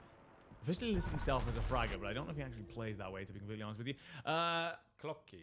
Cordwell, Clocky, Hush, sorry. They will drop in 10 points on the board. So what, 10 kills, sorry, so 12 points overall. It's not bad. They were towards the bottom end of the board, so that should lift them to somewhere a bit more comfortable. And away from that dreaded last place that might see you eliminated here. Look at him here on the tower. And that's someone else that's been eliminated, so Yes. God bless you. Unlucky. Infernal, 11 kills for his team. Leah, I think, is eliminated too. This team is gonna rotate here from bottom. Very sneaky, like, because that's like the last experience from Dijani, that they got spotted and they got like 3 EAs in the head. So. Okay, nice push here on the stairs. Actually, hard for them because they're fighting against I don't know, loadout guys. You know, they don't have like decent weapons. Unlucky. There was spam outside waiting for them just to close them out. You know, from cannons here. Disrupt's just reading players dropping off of headquarters here. Trying to set up the let's team. see Echo's actually going to be run over. So Disrupt and Spam got to go pretty big here. This might be the end of your map. You're inside top 5, plenty of kills on the board, so it's not a problem, but it's Eclectic who are pushing. And they'll find Spam as well. And Keybase goes big, and there you go. Oh my God. Eclectic take the sword to T1. 6 teams left in this, so a 2 and a 1. Eclectic in a great position to clean this up, and they have the information on everybody else. They're at green. You've just got to sit, wait, and cut them down. But actually, the Zonpool's not kind to them. Got to be early in the rotation, play this outside wall. Yeah, that was the most important team to wipe, actually. T1 from their side here. They were strongly like holding the position, but still, Freddy and Kibitz did a great like push on them, and they just eliminated them easily. Let's see how they're gonna manage this house, because there's a lot of enemies inside. There's 2 teams inside, right? There is. Sometimes you're gonna wait for them to come. Freddy needs to play. I don't know if he's realised this, but he is running at half place right now. That could be an awkward watch back if you get that wrong. Even worse when you need yourself. So now he's aware that he's got to play. That might actually be a blessing. That might have actually been a silver lining. No, it was a reminder to fully play. Yeah. You're right. You're absolutely spot on. Freddy just gonna try and shut the window. Cracks on cracks. Will get dropped in the end, but Zank's there for the trade onto Poyo Jerry, and there you go. Nice. Easy as win. you like for Eclectic. 2 kills. wins on the bounce, 18 kills. 1.6. Again, my math's not fantastic. Around about 10 points. You're walking away with yourself, what, just shy of 30 points for a map? That will make them incredibly comfortable of getting themselves through tomorrow's grand final. Is that 2 teams in a row? Like 2 wins in a row? I think so. Same team? So, well, first map, it was Gabby's team. Second map, it was T1. Then third and fourth, yeah. That's it. So back to back. Beautiful stuff That's, from them. So, of course, we are through 4 games now. So, as you take a look at the scoreboard, any team that's got a 4 in the round on the right-hand side, they've already submitted their scores. So, the highest of those is going to be Infernal & Co. And it's Marson, and it's Sweaty, Adversity, and Habana, who kind of all watch on anxiously as all the teams in 3 submit their scores. This wouldn't be a fun place to be if you're right on that bubble. Yeah. As I said, I think Eclectic has the advantage because of the placement in the LAN, you know? They have a wall behind them. They don't have enemies behind them, so less noise, more focus. I think that's the #1 factor, you know, if you like at home. We're going to track that through this tournament. Every team we put over in that corner, if they do incredibly well, we're shutting that station down. All right, we'll find somewhere else to put them. Team Orchid, 93 points, actually. Yeah. That's pretty good. Yeah, it feels like we've seen bits of Orchid. They obviously had a slow map 1, but have been great since then. Eclectic will jump to the top. With 104.4 points, the first team to break triple figures. I imagine T1 will join them in a moment. And then the nearest team really that's still got to submit is Poyo Jerry. And again, that team consistently top 5 will go back there after the next one. That's the surprise squad for me, I think, so far today. Yeah, we should watch how they start their game, and maybe WireNet, like, not doing a lot of points. You know, maybe they're doing some risky plays on T1, because we saw Infernal pushing, for example, I mean the other teams too, but Infernal, I saw him pushing Control, right, with his teammate, and they tried to get the third party there. So I think they're getting a good start, but they're missing something on the mid game. Maybe we should see that in the next match. So we have 1 more round, right? Yes, we do. So the conversation shifts here, ladies and gentlemen, very much so. Yeah. It is no longer about these top teams, whatever. They're through to tomorrow, to hell with you. Eclectic, Orchid, T1, congratulations. It much more becomes about the bubble conversation. Now, currently, that is the team sat in 7th, which is Garbanzo Bean & Co. They are on 49.6 points. They are 7 clear of the team behind them. Production, if we are able to just scroll down and kind of take a little bit of a look at the teams around 7th, that's what we want to pay attention to here. Yeah, so you've got yourself there. I mean, anyone I would say from 5th down, you're a little bit, you know, just you should be kind of okay, but you're looking over your shoulder a little nervously. If you've got that team in 7th, you've probably got Adversity & Co. They're probably a little bit too close for comfort. And then it's Via, who aren't far behind. So they're probably your biggest threats. Maybe Nitrix if they have a huge game, but realistically, anyone top 7 right now, you're probably just making sure, all right, a solid last game, and you are through. Actually, like look at that.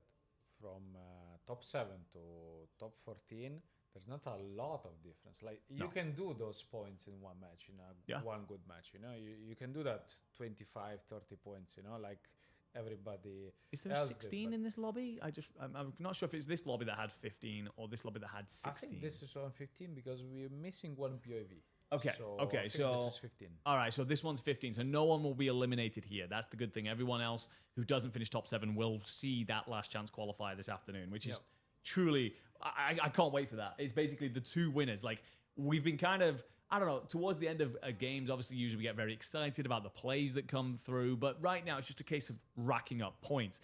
Later on, those winners are going to be incredibly important because they're the only ones that make it through. So looking forward to that, but still waiting on T1 to submit their score. Echo, if you could do us a favor, brother, get your numbers in. That'd be great. And we know where you sit. Well, I'm assuming they're going to be right up there with Am Eclectic. I wrong, or they didn't like they're always late at applying the score? Is that the tactic? There we go. There we go. To be fair, they were in the map very late there and probably a little bit lackadaisical. Apparently, Spam slept for half an hour. So, yeah, it probably last they two. need a manager. Yeah, to- last 2 to surviving brain cells just holding on right now. But it's okay because you will take top spot even still. 117.6. Great stuff for them. But again, Orchid, Eclectic, T1, you're through. Boyo, Jerry, and Co., I'd assume that you are through. It's about these teams 5th, 6th, 7th, 8th. They're the squads that are really in the hunt right now. So that's who we want to pay attention to in this next game. As you see, with this format, there's like your start, your first match, like actually gives you a good boost, and you're keeping your like leaderboard positions. You know, like as we see the first teams that we see that was the first teams that we saw in the first match performing well. So I think they just kept that energy throughout the whole matches that we saw, you know. Yep. Because the first match is pretty important for you, like psychologically too, because you're in a LAN, you're on a different you know, spot, not common for you. So if you're like doing well in the first match, you don't feel that strange energy anymore. You know? You just play, The so- nerves, right? It helps yeah. settle your nerves. It certainly does, and helps you find your flow. We talk about it. It's very important at any time, but especially online, especially when there's a lot of money on the line. By the way, ladies and gentlemen, as we get ready for the next match, just like to take a moment here to talk about one of the partners supporting the event, which is Bply. Bply is an Italian company specializing in the maintenance and repair of PlayStation consoles, PS4, PS5, Xboxes, Series X, Series X, and the entire Nintendo Switch family, including light and OLED models. Those repair controllers and peripherals working on issues related to analog sticks, buttons, wireless connections, and other faults that can affect the gaming experience. And in competitive gaming, your peripherals are essential. You can't trust just about anyone, whether it's about delivery times or, of course, the quality of the work. That's why we're happy to have Bply be at our side here, a professional and specialized company here in Italy, able to provide real support to gamers. And I've never asked you this. Are you a mouse and keyboard guy or a controller guy? Yes, but lately I was starting to master gamepad because I wanted it to continue to like return to compete, because I actually stopped doing tournaments for a few years because Warzone changed and I didn't like because I'm more a VR player. So you prefer like big maps, slower kind of methodical play style? Yeah, I think my advantage is my being more strategical than Okay, others. yeah. These guys are strategical and mechanically like very talented and all that stuff. Maybe I'm not gonna say talented mechanically, but I prefer better to outplay my enemy. Outthink them. Yeah. I'm a fan. Better rotation, better communication with teammates. Like for me, it's more important. So I stopped for a while because I didn't saw an opportunity for a VR, but then I saw Black Ops Royale and I said, okay, it's time to take the gamepad in my hands, and it's actually not so hard. But you need to love it. Yeah, no, you certainly do. You certainly do. You need to love it because it's different. Hey, look, you don't need to convince me. I'm a huge fan of both. I'm a big traditionalist in the sense, like, I love to see big map played. I'm looking forward to seeing the World Series back next year. And yeah, as you said, the more methodical play style that comes with that. That being said, of course, Resurgence has also provided us an incredible comp scene over the last few years. So both of those being on full show in 2027 is going to be insane. But we will get off and underway then for Drop 5. Now, I don't know if we're able to pull up the leaderboard at all. I'm trying to on my phone. Ah, there we go. So again, we're paying attention to the teams that are around the bubble. Yeah. And we want to be able to see... Where are we? Let's get it loaded up. Okay, so again, the teams that are on that bubble. So it's Circo, which is Infernal and Co. It's Marson and Co. Lika and Co. Sweaty and Co. They're the main teams to pay attention to. And if Sakuna Card have themselves a huge game, then they start to get involved. But otherwise, it is those 4 teams that we really want to pay attention to. By the way, that clunk that you hear every now and again, guys, that's my ankles and my knees. Told you, in my 30s, these joints ain't working the same way anymore. 32. Yeah, 32. Thank you for reminding me. Appreciate that. Cheers, man. If anyone wants to sub in to cast for the second half, you're more than welcome. Yeah, because we need to go to sleep to take a nap, guys. We're in the 30s, we need naps, you know. After 5 games of spectating those talents, we need naps. Oh, so, we talked about Infernal, and then what else? So this team currently sat in 5th on 51.4 points. As long as they have a decent game, talking like 10 to 15 points, they should be fine. If they fall early, they're in big trouble. Is there like a top 8, top 9 team that we should watch? So the team in 8th, the squad that realistically can do it is Habana, Sweaty, and Adversity. They're the team to pay attention to. If they go big, suddenly everything becomes very interesting. Okay, let's see what they're doing at the start at least. They have a bounty on Athletic, pretty far away actually for them. Yeah, that one of the bounties that you look at and you go, actually I'll stay away from that one. Yeah, I think you don't need that engagement, you know. You don't need that fight. Actually, what are other teams like in top 10 maybe?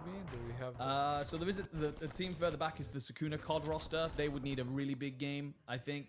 They start this map 13 points behind 7th, so they would need a really good game with Sakuna COD.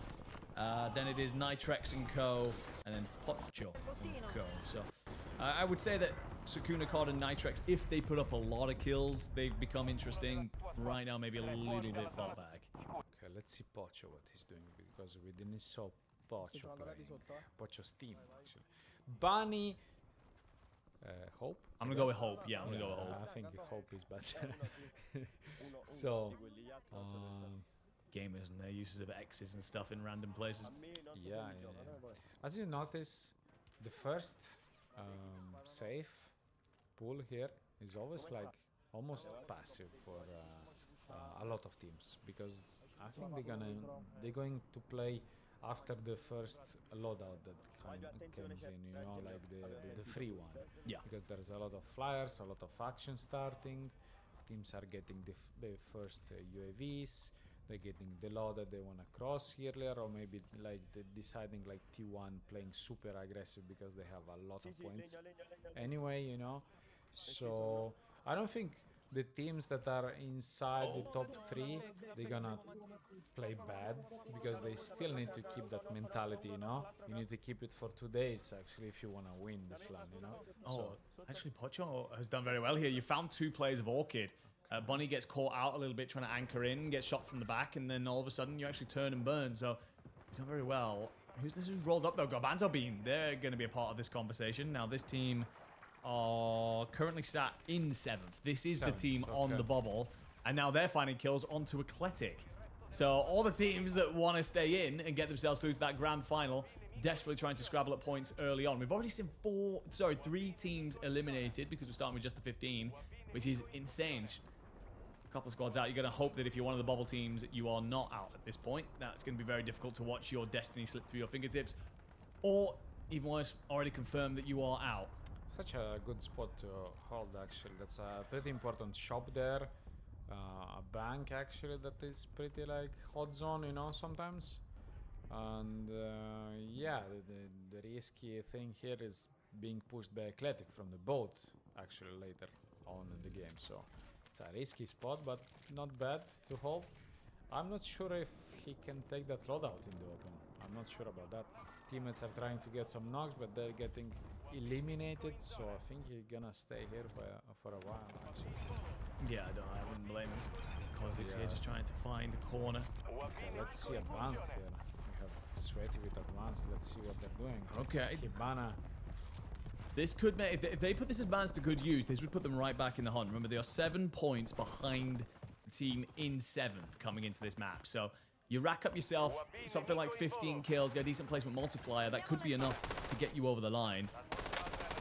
And now we take a look over at Nitrex, who just about gets there. A little bit long in the gunfight, but you do finally get yourself through. And, well, as your teammate decides to go up to the roof and check it out, you get told that actually there's a couple players up there. It gets sent straight back down, does Prims. And, oh, for a nervous second there, I was worried that Hibana had died. Who's that you've just tuned into? I think Slazy team. Okay, so they're out there. I They're don't think that they were too much in a position to worry about anyway. Okay. So T1, they're going to continue to do their thing. Of course they are. Yeah, T1 has the best positioning here. A lot of Racking players out the sky. Those shots are Oh my so good. Oh my Beamed. god. Beam. Pino's dead. Oh, Pollo Jerry, they're out. To be fair, they came into this one, sat in 4th. They were completely comfortable. Not to worry. They'll be into tomorrow's grand final. Surprise team again. They've been so consistent through the day, kept themselves inside top 5 all the way through. They might fall out here at the very end, but it would take actually a pretty insane game from Infernal or Marson to achieve that. So they can be very happy with their day's work. T1, they're just going to hold out Born, pop advanced after advanced. Gabzi, Pino, and Massen is eliminated. Okay, so they were actually the team in 6th, so they were on 51.2 points. So they were 9 points ahead of Hibana and co. So if Hibana achieve 9 points more than that Masson roster, we could see them removed from tomorrow's finals. And what a harsh way that would be. And they are still alive and inside top 10. For me, it's about the number of kills that you have. Hibana's going to find the knock onto Proppy. Actually going to lose him in the end, though. Adversity has arrived, and Adversity is going to chop down too. Freddy, Zanks, sorry, Keybase cut down. That Poppy name completely throwing me in the moment, but Sweaty's just trying to stay up. Let Adversity get back to his feet. Hibana's back in the mix. Eclectic just trying to hold out on the edge here, on the ledge. Scoop up their loot, fly straight back in. Freddy's just going to try and hold the stairwell. Does well to get there in time. Finds the crack, drops down, kings up Sweaty. And now Hibana and co on the ropes. There's a T1 team too, holding it somewhere near. Let's see. Okay, they're holding for a ban. Are they dead? Are Hibana dead? Let's check it out. T1, yeah, they're looking good. They're looking all right. No, Hibana are somehow still alive. 6 kills. They have 6 kills. They need more than that. They need to find themselves. I mean, you're inside top 10. Even if you get to 10 in a top 5, that might do it. Pushing it incredibly close. Well, Eclectic, they've gone from dealing out a bit of belt to Sweaty and co to just starting to roam the rest of the map and find a ton of kills. Yeah, with this advanced here and T1 rotating to a train station, they have a huge space here to just control this zone and take the solo kills that are hiding in the houses, you see. So they're just trying to clear out the zone so they can play here in late game and do even more points, you know, more pressure on the lobby. Good shots from Freddy there. Zanks as well is looking over. Advances of set, just going to give them so much intel and cut down anything this play here. Well, you often think you're safe, and well, these days the players are so good that they'll rip you straight out of the sky. Kozik's team, Gabanzo being there, still in the mix. They would need, again, they're the team in 7 coming into it. They need a solid game just to make sure that they do not give Adversity and co the chance to overtake. They might have already overtaken, and by the way, we get some movement on the leaderboard. Pollo Jerry and co, they jump up to 81.8 points. Marson and co sits on 54.8. So they're definitely not safe. Marson and co are outdone. They're watching and hoping that no one gets enough points to overtake them. But Infernal and co, oh my god, they're not done. He and Elia acting like a two-headed dragon over the top of one another. Slicing through opponents here at the top of Mansion. Going to lock this down. Look to look over anybody rotating through Courtyard or this side of Barn. And we'll now put them in a great spot, not only for top 5, but more kills. I start to see other teams here. I will switch some POV so we have a better understanding of what's happening on the other side of the maps. Team 6 is eliminated. Clocky. Okay, Clocky's out. Okay. Yeah, they would have needed a nuclear game, so we'll see them. Oh. We'll see them later on. We need. I need wait, is it this? Is it this TV? Maybe. Just try to click. There we go. All right, we lost our TV for a second, but we're back. We're back. We're back. Someone went out in 7th there. I'm not sure who that was. But T1, they have lost Spam. Okay, so Gabs and Pino, let's see what they do. I think they're eliminated. Let's see, yeah. Okay, so they're out. Gianni, And to be fair, Digiani were bottom of the board, so yeah, they've not had a great day so far. Okay, 5 kills. It continues to be about adversity, I think. Pocho, let's see Pocho. Pocho is not playing, or I think he's. What about Lika, Gabanzabin, Koziks? It's probably between them and Sweaty's team. Wait, let me see Sweaty. Sorry for that. That's all right. Sweaty, 9 kills and 6th. Okay. That depends on. Probably not enough. Probably not enough. We will obviously wait for confirmation, but it is likely that they will have to play through the LCQ later on. That might confirm that Garbanzo, Bean, Lika, and Koziks are through. Athletic again, full at like top position here. Had any idea, I guess. They spotted T1. That's one guy from T1 here, I guess. No, there's Elia, and there's on the bridge. There's gonna be like, let's see, yeah. They're heading to the church. Spam is here inside. It's Athletic again. 3 teams alive. I'm not sure who's the 3rd one, but I'm gonna switch between these 2, you know. Yeah, and it looks like Athletic have got T1 pinned to the church. A lot of damage comes through, cracks, and you get the zone pull on top. Athletic in a great place to go back to back to back in maps here. You've spoken about it. There's a 3rd team in the mix somewhere. Don't know exactly yet, but the PA does a hell of a lot of work for you. Drops pretty much everything in your path. We'll be one still up, and oh my god! That was Lika, by the way. Athletic get it done. 22 kills, the victory. Another one. And another one. 3 games in a row. Stunning stuff from the Italians. So much has been said about whether or not they get aggressive enough, whether or not they find enough kills out there on the map. They are trying to answer that here in Genova, in the Esplace Arena, and they are doing it in some style. That could actually leave them top at the end of this. T1 were in the late stages, to be fair, but it didn't feel like they had as many kills. Or could drop out early. But it all comes down to those teams around 7th. And we actually love that Poppy, new player, Poppy. Yeah, Poppy, incredible talent. Where have you been my entire life? We get a quick look here. Now, remember, if you've submitted your score for today, you're marked as a number 5 on the right-hand side. So it's all about where Lika jumped to. If they got more than 4 points, which you've got to assume that they will, it's Sweaty and Co. that miss out. So we're just waiting on that team, essentially, to confirm where they will be. Then it's about whether or not T1 take 1st place, but Athletic will finish on 139.6 points. So impressive from them on home soil. Yeah, we should see Lika how many kills they got, because they got top 2, right? Yeah. And we didn't saw the kills.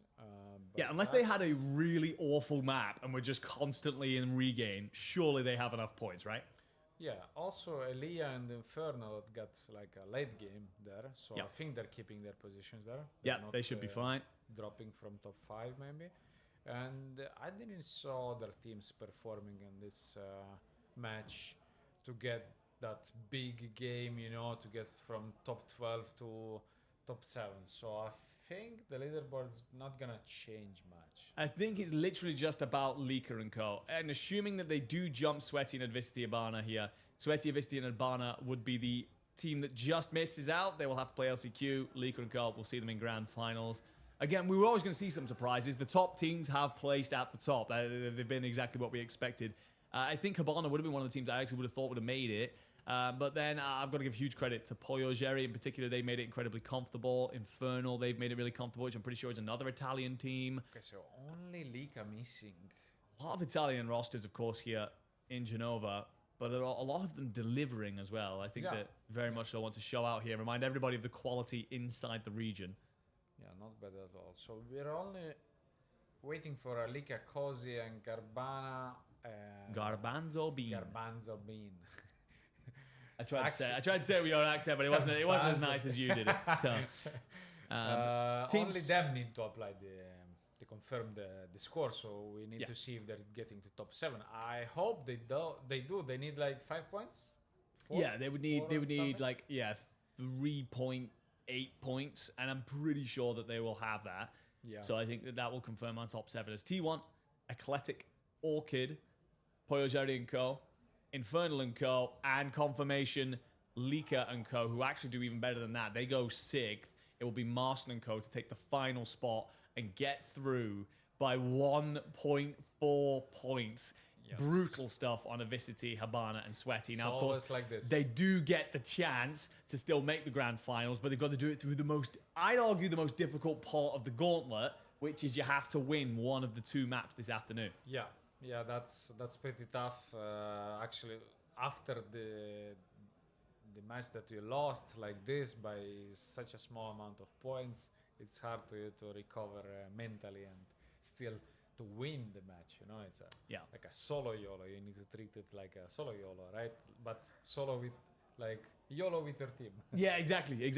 We do it in the World Series. It's called the wild card game, and we basically got 2 of them, and they're going to be incredible. Don't miss them. But we've got more groups before that. But before we even get to that, we've got to talk about our top fragger, Spam Golo with 49. He said to me this morning, "I've had 30 minutes sleep."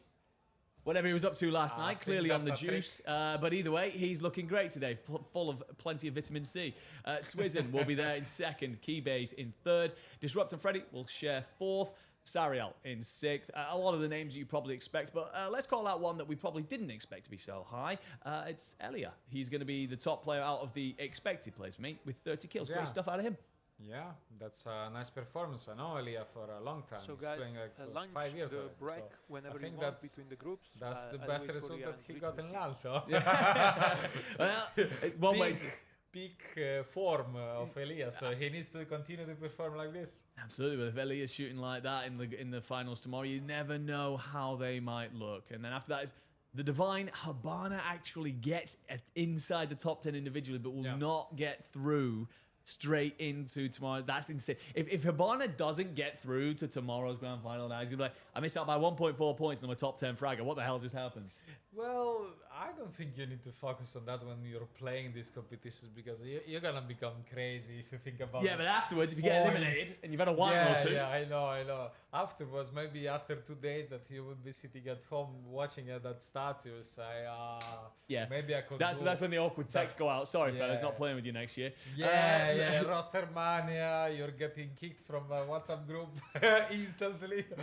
All that stuff happening. It always does, and I can't. I'm looking forward to the next roster, man. It's going to be insane. But for now, there'll be Lika, who rounds out your top 10 here of Group A. And that's everything for you inside of Group A. That will be the 5 drops done. We know the 7 teams marching on, and we know the other 8 that will be in the LCQ later on. So I think for me and Kyborg, for now, we're going to head to a quick break because we've got Group B after that. We've got to get everything set up. Don't know about you, but I could do a little bit of something to eat and a little bit of water to knock back. Eat some bananas. So We got provided with a whole bunch of bananas today, which is glorious. And but yeah, we will see you guys on the other side. We've got groups to do, and then we'll also be marching on towards the LCQ. So plenty of action to come here inside of the most wanted Gauntlet LAN at this place in Genova, Italy. You don't want to miss it. We'll see you then. See you.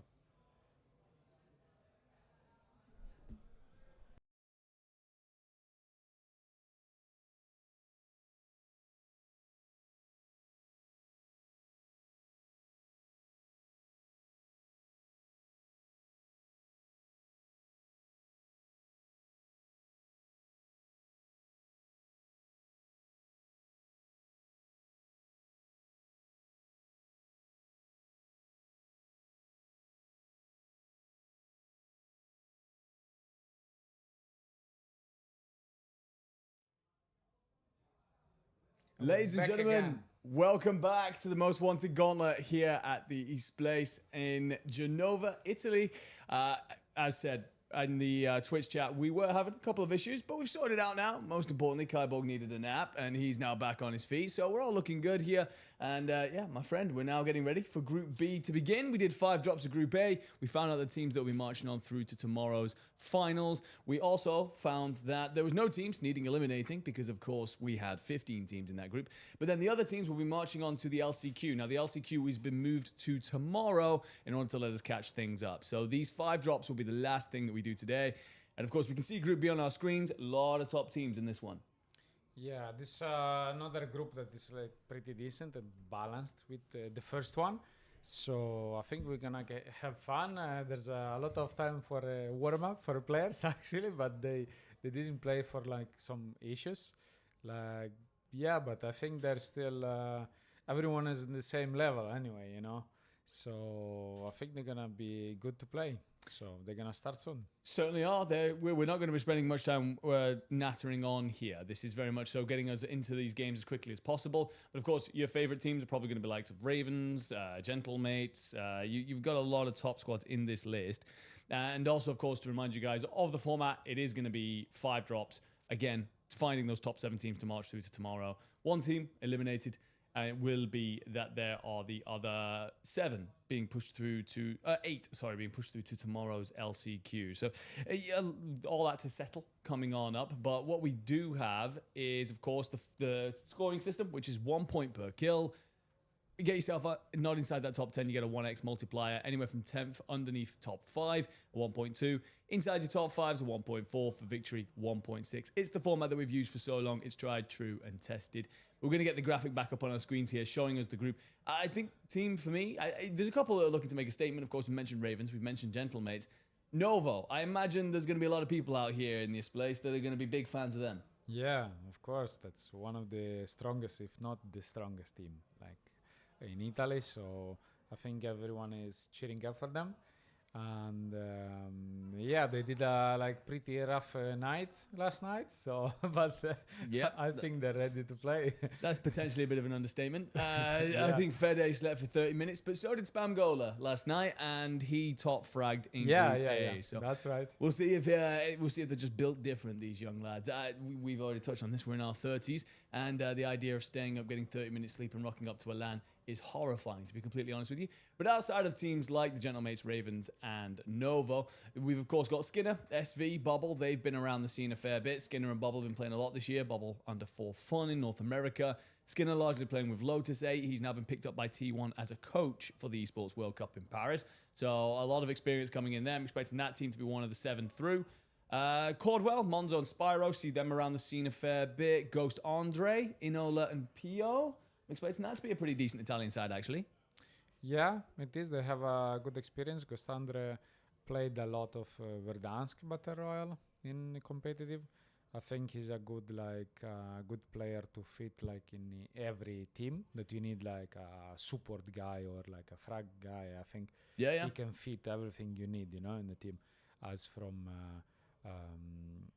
I think Inola was his coach actually before. Ah, okay, So, all right. So a relationship if I'm already not built wrong. there. Yeah, and very if I'm much not so. wrong, it's a coach, ex-coach of Gostandre playing with him. So it's a pretty interesting team. Yeah, it is. It's also a case of him turning around and being like, actually, lads, I'm getting myself off the bench and coming and just playing with you guys. So that's going to be fun. We've also got Hisris, Orland, and Fedesh. Been watching them a lot this year. And there's a bunch of players here that have experience, especially at World Series or EWC qualifier level. Some of them have also seen PCL and so on. So a very stacked Group B. And I think when Group B first came out, we all said it was going to be the group of death. And I think it's going to live up to that. Now, reminder that it's top 7. We had that cutoff, of course, in Group A. The team that finished in 8th missed out on tomorrow's finals and will have to play through the LCQ by 1.4 points. That was Habana and Co. So every single drop counts. You're going to have to make sure you get off to a strong start here in drop 1.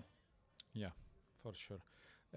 Another thing that I would say is that even if there's a lot of good teams like Nova, for example, okay, if you are a new team, that's a insanely good chance to show off, you know, in a LAN like this, in an event like this. You maybe contest them and try to get the confidence because they are the strongest, or you just try to ignore them because you know every strats of them, you know. You know where they land, you know how they play because they're streaming always. So I think it's easy to understand the lobby when there are like players like Enkeo and Vortex, but not easy to play against.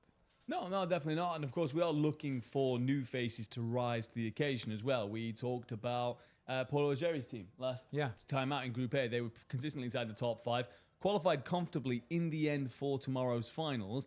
And even though they're not a bad team, it's a case of I think it was surprising how good they looked. So a couple of these rosters now in Group B have the opportunity to make the same statement, kind of stand up and show that they can perform on LAN, because of course we get rid of a lot of the audio situations and so on. It makes it all incredibly pretty in terms of deciding who are the top teams in terms of just raw skill. But again, going back to the multiplier here and how this is going to work, as already discussed, a bottom team will unfortunately go out. Now that's a little bit difficult to stomach when Group A only had 15 teams and no one was actually eliminated. If you do go out here in Group B, you're the only team that's been eliminated on day one. That's pretty tough. Yeah, that's even harder to accept, a loss. Yeah, but that's the format. Actually, only one team going at home, like, it's not a lot, It's Yeah, only 3 players. Like, we'll maybe find a way their to get them family. involved. They can be water boys or something. Maybe we're gonna invite them here on the couch. Yeah, we could do. We could get a bit. We could sit them in the middle something. between you and me, full camage. Be Yeah. like, you know what, guys, give us an interview. Yeah. I'm not going to be trying to do that after they get eliminated, though. We can wait till tomorrow. Yeah, I think tomorrow is better. But again, on the points per kill, so position multiplier, all important. And to kind of emphasize that, the math that I always do is if you get 10 kills, but you finished 11th to 16th, you'd get 10 points. If you finished as the victor, you'd walk away with 16 points. And of course, you typically get more kills the deeper into a match you go. So they're all important to get yourself into the deep stage of matches. I feel like a lot of your top teams tend to get 2nd to 5th consistently, right? They would average a placing inside that top 5, and they found a lot of kills because of making themselves so deep in. We saw Haven's Hollow earlier on in Group A. A couple of strong teams started really slowly. Orchid in particular were one of them. They did manage to correct things and get themselves through in 3rd place, I believe. But I don't think in a group as stacked as this, you're going to be able to get off to a slow start and not be punished for it later. Yeah, there's a lot of good teams that has, like, how do I say it, like a compound experience of how to play early game. So as soon as they see some patterns in early game, they say, we have a good game, so let's play it slow, or we have like a risky play, so let's do some actions, and I think it depends on the start of the match, and they need to catch up as fast as possible. Who is gonna contest them, because there are some random teams, that you don't know where they land and what they do at the start. So yeah, it's a good point. You got to very much so make sense of your surroundings very early and not just get loaded in then to our first matchup for Group B. Place your bets now on who you think is going to march on through. Some huge names in this lobby. It's pretty stacked from top to bottom, to be honest. Feels very much so weighted as opposed to Group A, which felt pretty top heavy. But a reminder of one of the sponsors for today, iTubers, as we get ready for the match. Good Skin tell you about what it is that we're wearing on our faces as well. They're a partner supporting this event. They developed the eyewear that combines contemporary design, comfort, optical technology, and of course, made in Italy quality. These glasses help reduce eye strain. And you know what? I've run through all of this with you guys before. We gave them a promotion earlier on. We decided to actually test that theory by wearing them for these next couple of games. So we'll report back to you at the end. I will say though, they said they were light. I barely feel them on my face, and I wear glasses sometimes. So they are actually incredibly light. Yeah, that's true. We have a big monitor here, so I think it's a big test for glasses. It certainly is, yeah, they are miles away. The monitor is the other side of the screen. But let's get ourselves dropped in then.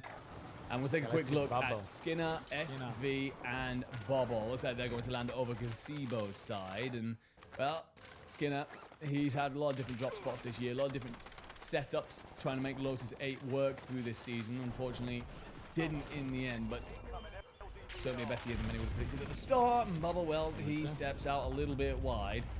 And we'll Raul here in the barn. I think they're gonna try to... Yeah, they have a team in front here. Building, of course. I thought they're gonna try to go on the city, like fast contest, but actually they wanna fight here at the start, so they have the place, they have the spot already. I think they're pretty chill. We should watch other POV maybe? Yeah, let's get understanding. Get into the thick of the action. First match is pretty important to understand like which team is where and how they like to play, so we can predict some stuff in the future, No, definitely. It's Shake & Co. Looks like they're playing in through Main Street. We will take a look at Fedesh. And this roster looks like their anchor's playing out of Bank, so just trying to slow everything down. This is very much of the Gen G strategy currently. Player in Bank, just watching over the teammates who are wrapping through Main. You can get lost as well in bank if you are that anchor. If you get pushed, you can slip between the different levels and alleyways. And, well, also another team, this is Ghost Andre. They will be playing out of Cole. Now, we are going 1-1-1, so we are flipping back and forth between maps every single time. Yeah. So we will take a minute until we get back at these teams to see if these are consistent drop spots or just circle-based. Some teams are just chill here. They're just waiting for some actions. They're waiting for mistakes from the enemies, you know. Maybe because they're positioned well, so they're just waiting for a confirmation, info confirmation, so they do a decision what to do in a match. Maybe a loadout. In this case, this team doesn't have any opportunity to gather any resources actually, so they just need to wait for a better opportunity here. Yeah, you're in a difficult situation here as red is dropped, and it didn't look like the rest of the team had long for this world. But still got all 16 teams in the lobby currently. And now this roster will start to play out of gazebos, which we saw Skinner and Co earlier, so I wonder if they've been pushed out, and now they go hunting towards the boat. Loadout in hand, hoping to be ahead of their opposition, but a quick check back in with that other team, and they did survive the onslaught. Yeah. So, doing enough in the moment. You might not walk away with a lot of points on the board, but you haven't handed over many either. And well, Fede, our first look at Novo. They will be dropped here at Cole. Looks like they start to try and push up against Andre's roster. Vortex now going to slide out. Does manage to get the trade. Nice. Turns it into a 2v2, but willing to play it up in order to reset that fight. Yeah. That's a good securing the middle of the safe zone. So at least you can like do whatever you want, you know. I think they moved from research to like call just to push, so research should be like clean for them. Like there's no more teams here. You'd think so with the quality of this roster, right? You'd think that they're incredibly talented. They're used to contesting against the very best in the world here. Yeah. And while of course this is a stacked lobby, many of the best players in Europe, I think that they'll find this a level. Yeah, usually they had like 3 or 4 teams. Yeah, they do. They have a hell of a lot going on typically. Yeah. Spyro's just going to hold out here on the edge of gas. Yeah, he needs that kill. Yeah, knocked one, wanted the second. Already has 5, shooting pretty well. This young man quite early. Look, we're running with Monzo and Caldwell. 3 players that have sat on the edge of the bubble of European Warzone for a minute now and trying to make a difference here at the most wanted Gauntlet. I'm gonna try to save some names so we have the Sounds good. Okay, so this one. Raise. Oh, he gets dropped in the end, but we will have coverage in from AK Asio. I'm going to try and pronounce that name as. You deal with Chacho. Frenzy. Chacho? Chacho, AKA Chacho. Okay. All right. Okay. That one's on me. That's my bad. But Brutus will get knocked. It's actually going to be Chacho who's left standing. His Raise is also cleaned up. So in a 1v3 situation, Flex and Swizz and the rest of that roster having to rotate through the water in one of those sharks that we know so well inside of Warzone at the minute. Not on Rebirth, so it's not as prevalent, but it's still very much so a vital regame strategy. And I'm trying to tell, if so, that might be the first team eliminated. And with 0 kills on the board, that is a tough time for Egony, Mata, and their third. I'm going to ask you to pronounce that one, maybe, because you seem to be better at this than me. Which one? The third. Schunder. Sure. Yep. We'll go with that one. We'll go with that. The Libra roster. Yeah, Libra is a good team actually. But unfortunately, struggling here. Second team have just been eliminated as well. So Spyro, now everyone's starting to get squeezed together. Starting to be pushed into the fight. Yeah, mid-game is tough. You need to rotate on research and imagine having their Nova, full Nova team that is maybe ready with an advanced and the third like save. And you just gonna cross in their ADS, you know, in their optics. They're gonna see you, they're gonna beam you. The zone's going to drag everybody over the river. A very difficult crossing indeed. Novov just been able to sit here inside of research for a very long time. And as such, you're probably going to see not only a lot of kills on this squad, but the ability to anchor into the late stages. 6 kills on Fede alone. People getting loud inside of the stadium. Nearson appears to be spectating right now. Or are we spectating on Nearson as it turns out? Ravens need to lay down the sword. King Chalk was cleaned up. Nearson should get back to his feet momentarily. Pharaon. Heat is fine. Rostering servers. Again, a good position considering the circle. Should be able to anchor into top 5 as long as you don't throw this away. But there's a lack of loot on this team. Lack of economy, and a green Mark 78 will not be what you're hoping to fight this lobby with. They actually like They started from city town. I think they got a risk to get wiped, and I think they got a reset on this part of the map. So that's why they don't have neither loadout, neither the resources, because they risk to just get wiped. So I think they had a tough fight before. Yeah, it certainly seems that way. Faron going to try and play the stairwell here with his teammate. But let's take a look at Pio. Goes down the road. They're still at call, which is impressive, really. We've already seen Novo here. We've already seen different rosters rock up and try and push this team away. But it seems to have stuck around for long enough. 6 kills on the board for Pio. The player I've been wanting to watch a lot of this year. And as he slides out there, should have found the 7th. Looked pretty good for it. It was flash hit markers in the end. So I imagine we'll get the cleanup and complete control of that bridge on the Get back far. here, so we can see what's happening with this team here in the middle of safe with the fire cell. I'm not sure if they're gonna manage to get some UAVs here. I think they're just gonna hold because there's a good like angle on the street here in front of them, so they can take some kills. Gromalok is dying there. Yep, Andre picking that one up. So the Gentlemates in bits and pieces trying to rotate out of Lumber. It's interesting that they did go back to Lumber. Of course, their early landing in the 2026 season eventually changed it to coal. Yep. It appears to have abandoned that throughout this one. And return to what was once hollowed turf. Federation. Yeah, Federation Coast set up in servers. Now inside top 10. So from this point on, every squad gets a 0.2 bonus on their kills. Let's see the fight. Very well. Stay up here for his 1-1. wrist Oh and my does clean up God. SV. That was a perfect one. That's a- Perfect slide, perfect timing actually. Yeah, great reach out on that. Dragged SV in. Well played. Sucker punched him with a teammate. Okay, so what do we have here? Okay, he's protecting his teammate, right? So I'm gonna say the team name here, maybe. What's the next one? This is Raul. Raul. Real. Everyone is like around Sucha. call. Yeah, this is where we're getting Actually, squeezed to Everyone is squeezed in. with the gas. Looking over the top here with the Mirage. Interesting to see the different ARs in the mix right now. You've got the MXR, you've got the Mirage. These two seem to be the mains, but still seeing that Mark 78 every now and again. A couple of people still hanging on to the weapon that has been the meta for Waiting for a the pull. last 2 months or so.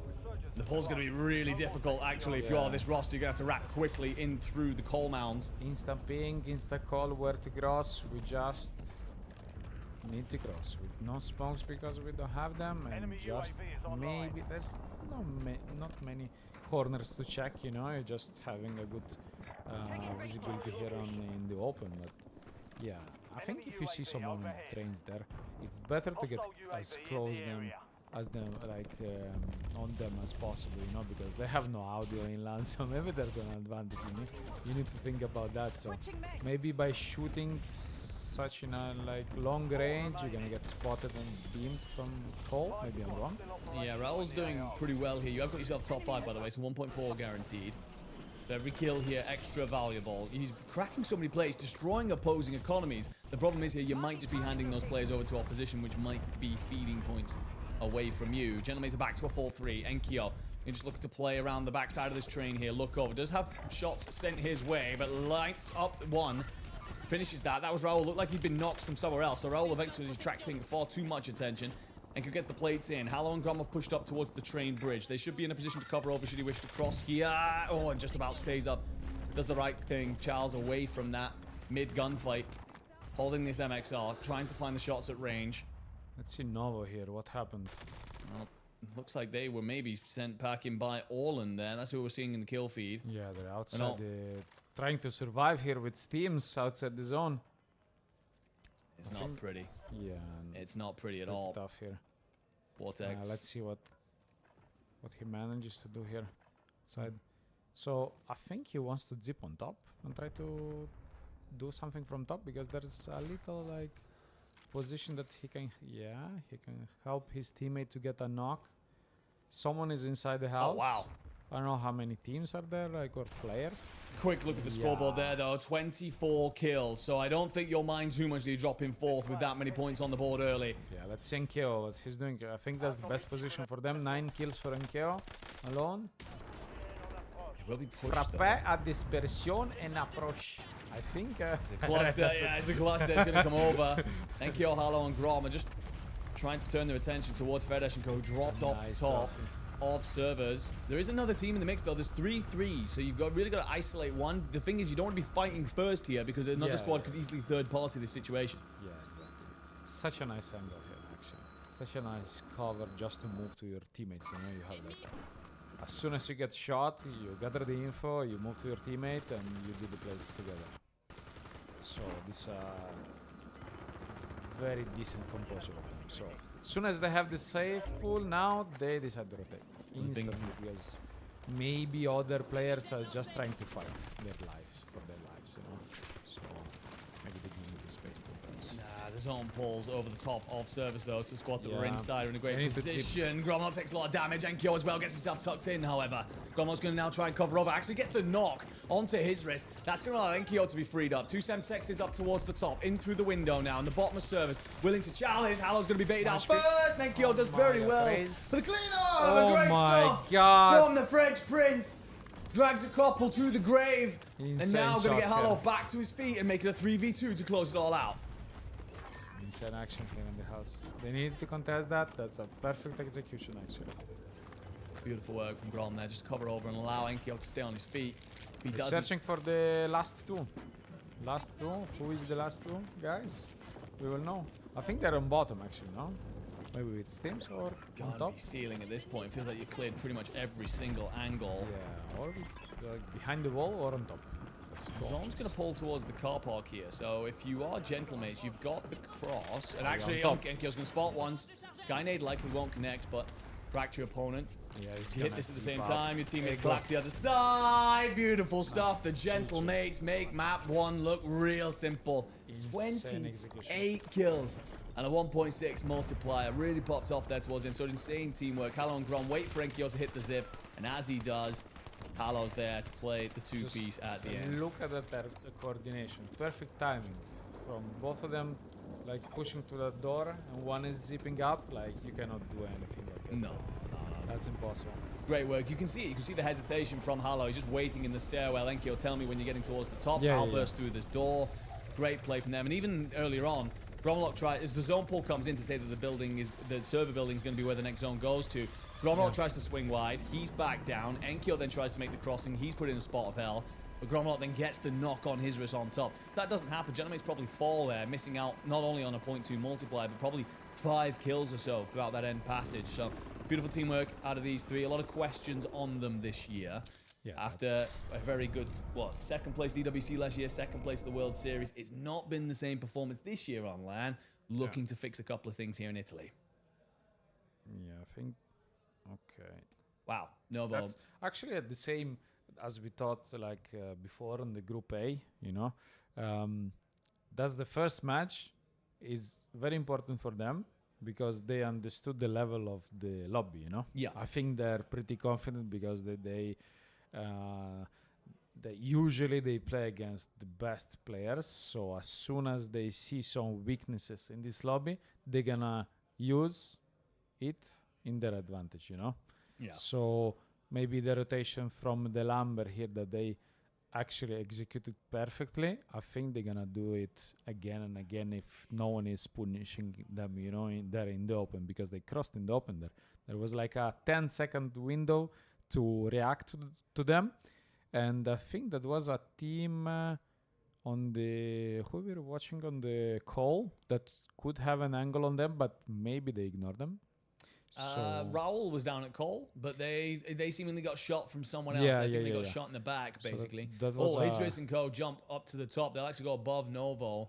yeah. But both teams breaking 30 points, a lot of kills on the board there. Slower map than expected from Skinner, Bubble, and SV. We saw them die inside of servers and kind of going through a blender from there. So Yeah, exactly. they'll be a little bit disappointed considering that the end zone actually plays into servers, and it could have been a really Yeah. nice position for them to hold. Still waiting to see what happened with Ravens Esport. I don't think we saw them at all in the entirety of that last map. That is, of course, King Jock, Heeds, and Nielsen.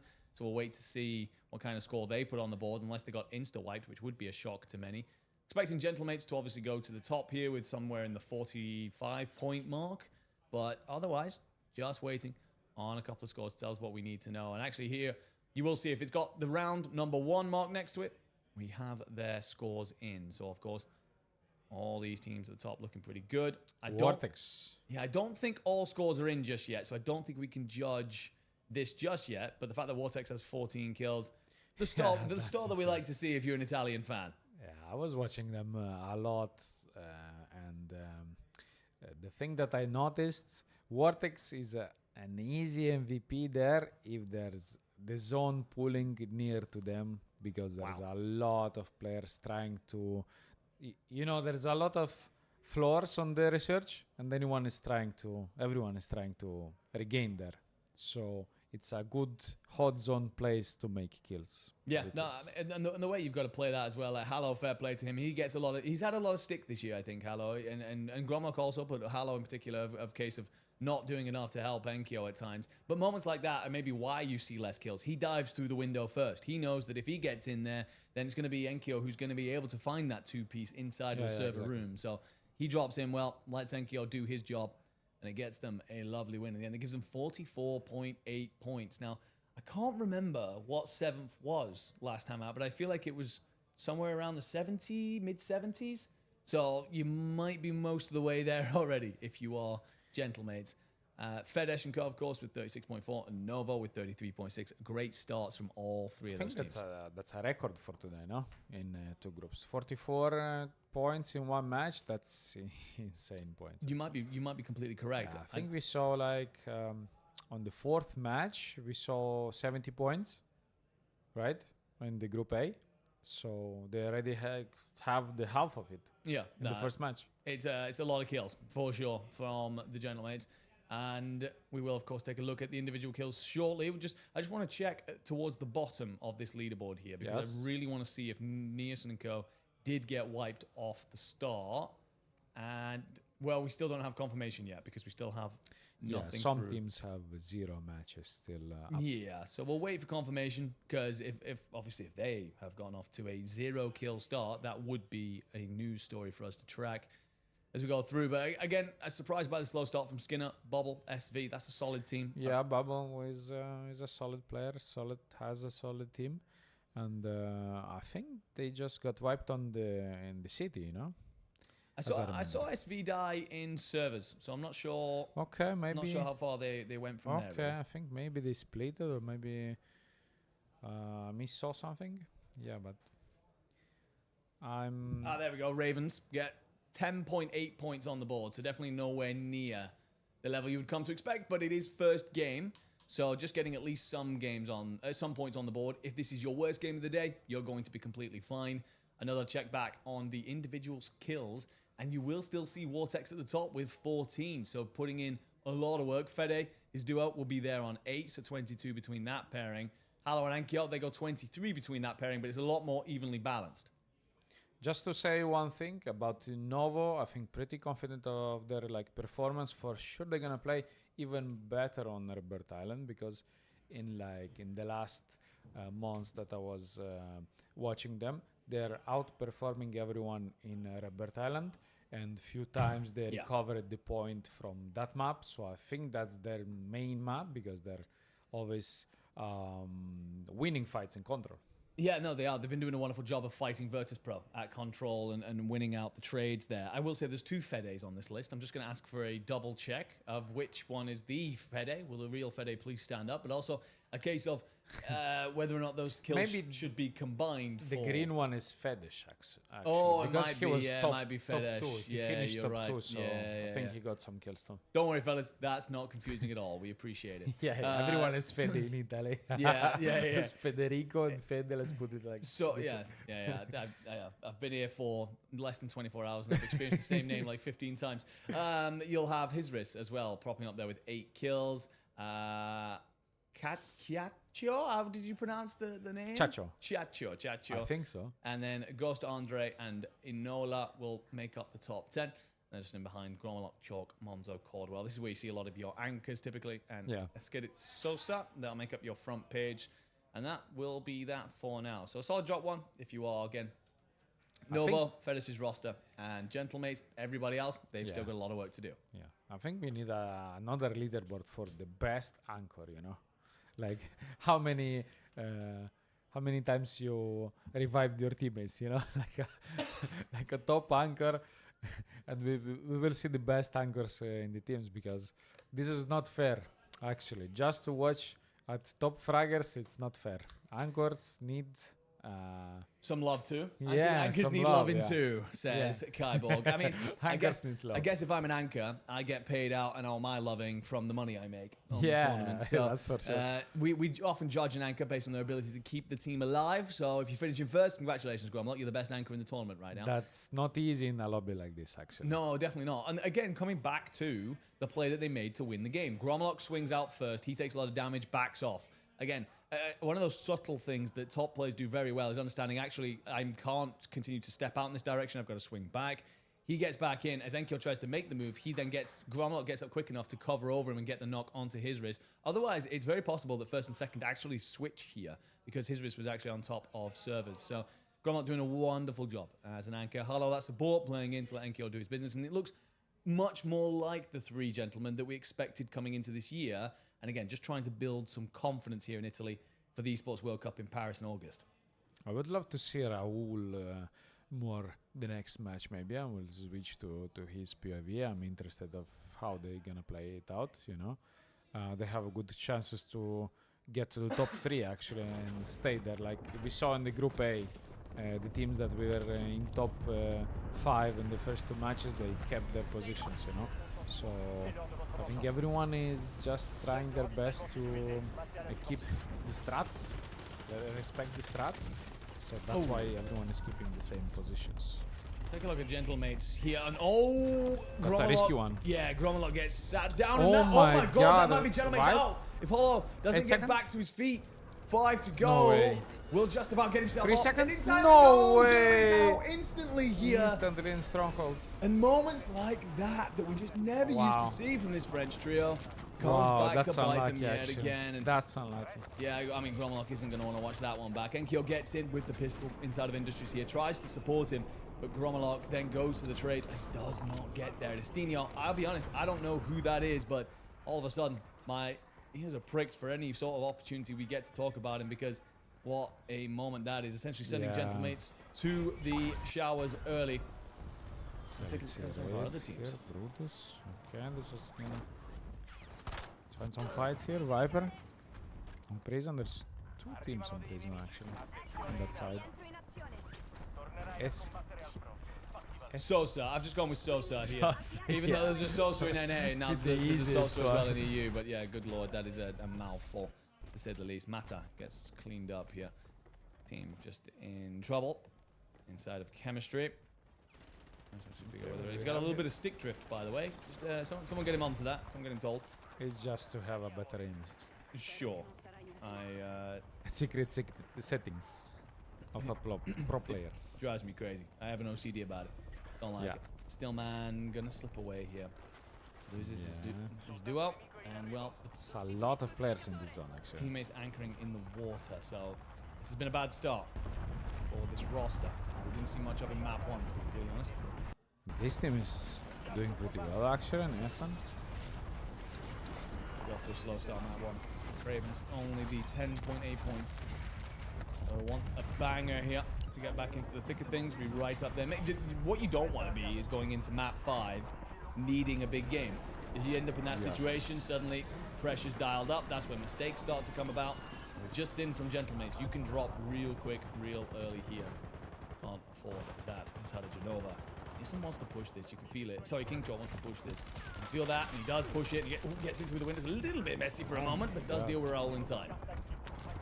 It's a pretty important kill actually here, because he's instantly spotting the last 2 of them and they're splitted, so that must be like an easy call on who to push.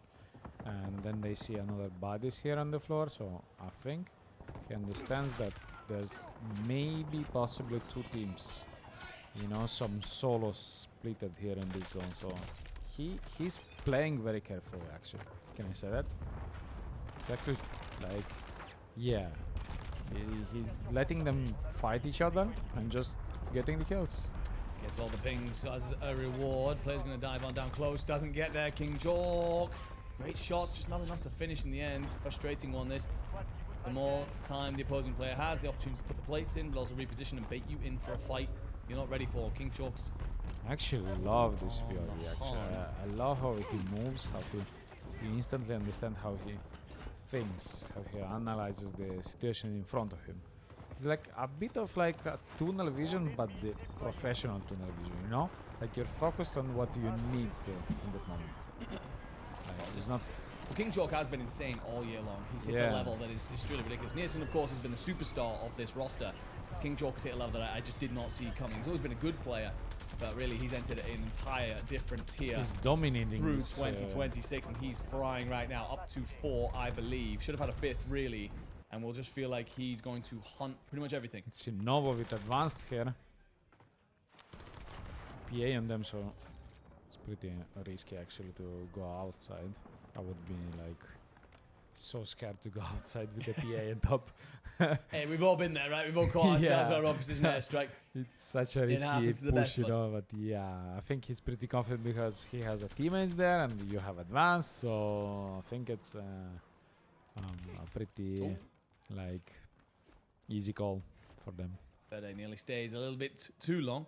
We'll be back down. Looks like those two players out in the water are actually going to be teammates. So they'll do it with Fede, who has the advance and now wants to play inside of Industries for the players around him. But one looking like they're going to be in the stairwell.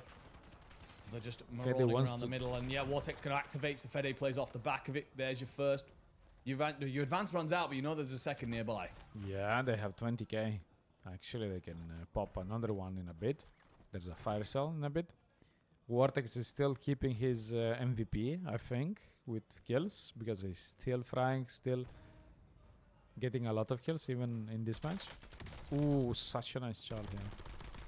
Oh my lord, good tracking. That's actually King Chalks. That's a huge player to be cutting down. Yeah. He was on a bit of a run over at Factory Side at one point.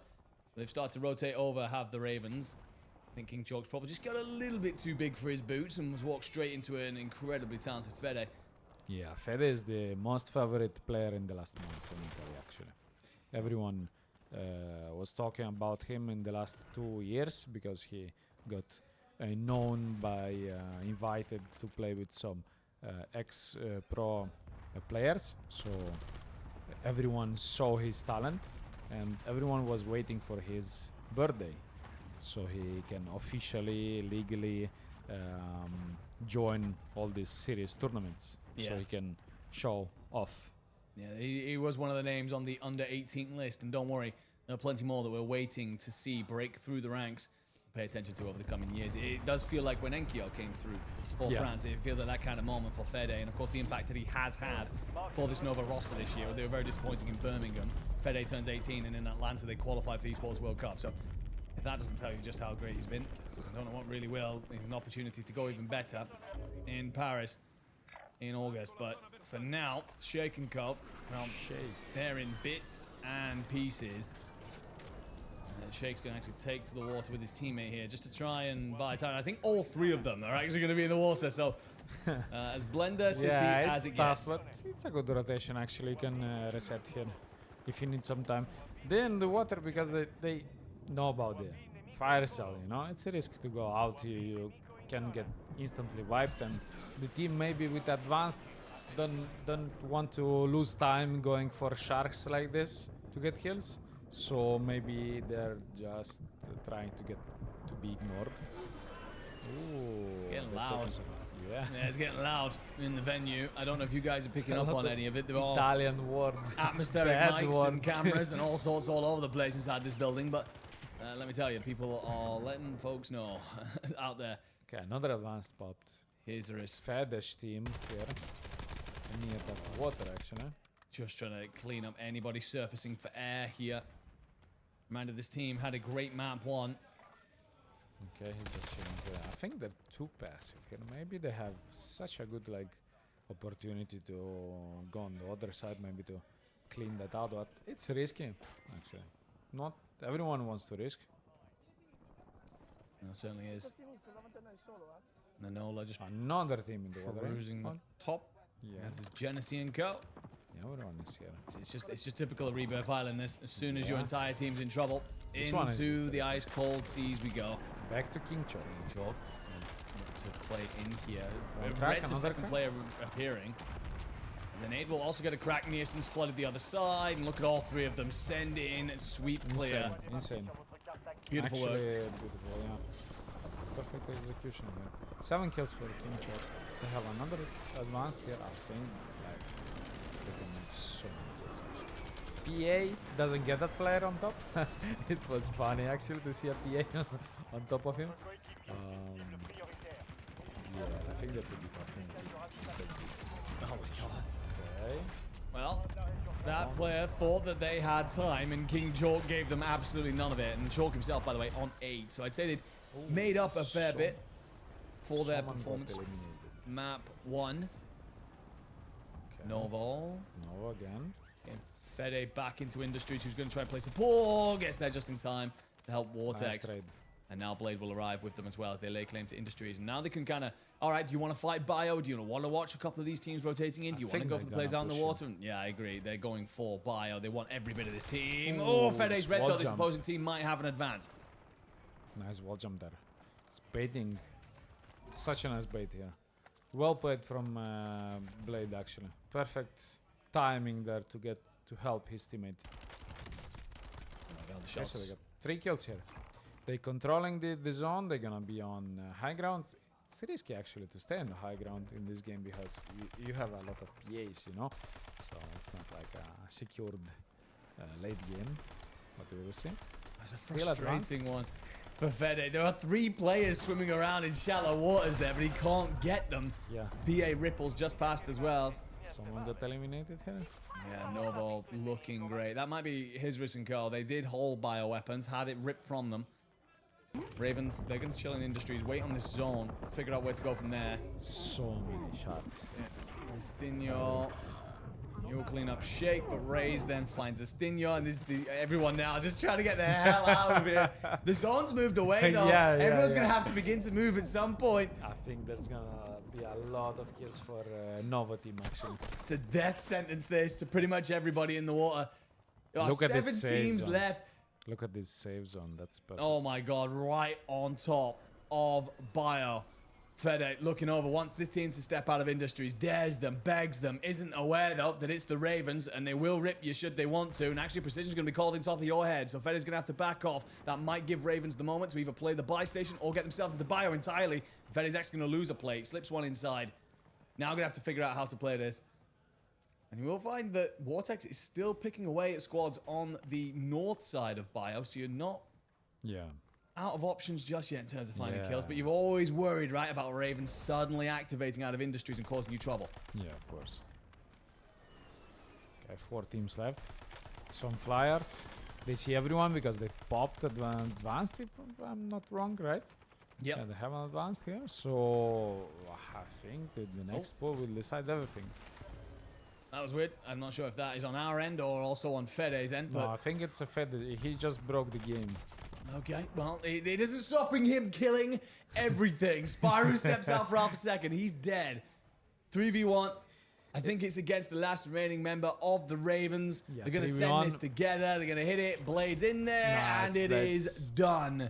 Incredible work Nice. from Novo Well played. Esports, the home favorites here. Actually, Third well after played. map 1. I'm pretty sure they're going to go even higher after map 2. Perfect place here. Actually, I would expect a result from this team because, as we know, Enkeo got wiped at the start instantly, so it's a lot more space to make points because one of the best teams got wiped, so you have like more space on Epilepsy that side warning. of the map. So yeah, be careful. But it is, no, you're right. It's a great point to bring up, actually. The fact that Gentlemates go out so early means you have freedom on the map, right? To go out and find kills. Just taking a quick look here. So, of course, any team with a 2 next to it, in terms of round, they have already had their scores reported. So, Federation Cup, they will sit top until we get confirmation from Novo, more than likely. And then the next roster after that is Enola and Pio with Andre sat in 6th. Still waiting for confirmation of where they may go. And you'd assume they'd jump at least 5th, maybe up towards 4th. So looking pretty good. Yeah, Raul is still there. They certainly are. They certainly are. Part of the conversation. And then Cacho the name that I'm still learning to pronounce. Or Chacho? I don't know. Chacho. Yeah, my bad, man. Like I'm trying my best with that one. I don't know either. So Yeah. No, Nova will go to the top, by the way, and comfortably so. Fedish with Orland top 2 for now. It's a pretty decent. Actually, there's a lot of Italians on top here. There is, which will make Still Ankeo, even if they get wiped, 45 points in the first match, secure them the top 5 for sure, even for the second. Yeah, well, we said you're allowed one stumble. If your general mates are putting up as many kills you did in map 1, you can probably get away with more than the one. But the general mates, again, they're coming into this land very much so trying to prepare themselves for Paris, for Esports World Cup. It's been a struggle. In Birmingham, I think they were like 11th. In Atlanta, they were like 13th. They've not had a great time on land this year as opposed to last year where they were so good. So they want to come into this tournament and very much so iron out all those kinks, make sure they're as good as possible in front of the home French fans in that Esports World Cup environment.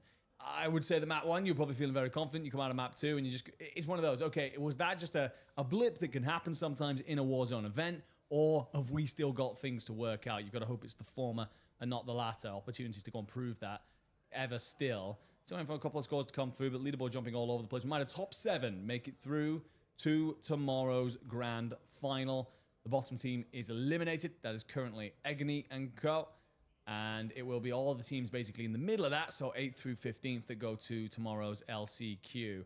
Ravens Esports still need to report their scores. I think you can assume they're going to make quite the jump here, head their way up the board. But the current team in 7th is going to be Viper, Sosa, and Flexins. That would be the last team to make sure that they're through to finals currently. Well, we have an interesting format here. We're switching the maps every other round, so you need to instantly and constantly be focusing on the next match. You cannot talk a lot of what happened because he will change the map, so you just focus on the next map. So I think that's an important factor to even if you played and got wiped at the start, didn't do a lot of points, you don't think about that much because you don't have the time to think about that map because you will play another one. So I think you just analyze what happened in the first match and you try to get a better results at this point. No, you certainly do. You certainly do. An important point to bring up, of course, as well, is that we think it was somewhere around 70, mid 70 points that qualified you through in Group A. So in Group B, Nova are already there. So they're looking pretty good. And of course, the conversation will very quickly start to go away from who's towards the top and who's more towards that bubble. By the way, Ravens will get their score confirmed. They go joint 3rd with Gentlemates. So incredible to see. Gentlemates, obviously a ridiculous map 1. Ravens, underwhelming. But to show how quickly the story can change inside of Warzone, they're now tied after 2. That will now push the Rays team down, and it will be Raul who holds on to that 7th spot. Still got 3 drops to go, so plenty of time for this all to change yet, but great stuff so far. I just want to take a quick look down towards the bottom of this leaderboard if possible, because of course in this lobby we do have a 16th team, and that is going to be indeed Agony and Co, who will sit there for now, so they've got to find a couple of points on the board. If we take a look at individual Slayers maybe, and you, my friend, point out a couple that are interesting in terms of whether or not they're performing really well, or whether or not you're just not seeing them on the list. And you expect well, nothing strange here. Like as I said, like Vortex is keeping his top position. I don't think he's gonna get, I don't know, the 2nd or the 3rd place. Maybe there's in the next match, like an KO team is not gonna get wiped at the start, so they have a good chances to do a lot of like MVP points to get the top leader, but because this is a flex actually. If you perform like this in a LAN, I think that's a big flex actually.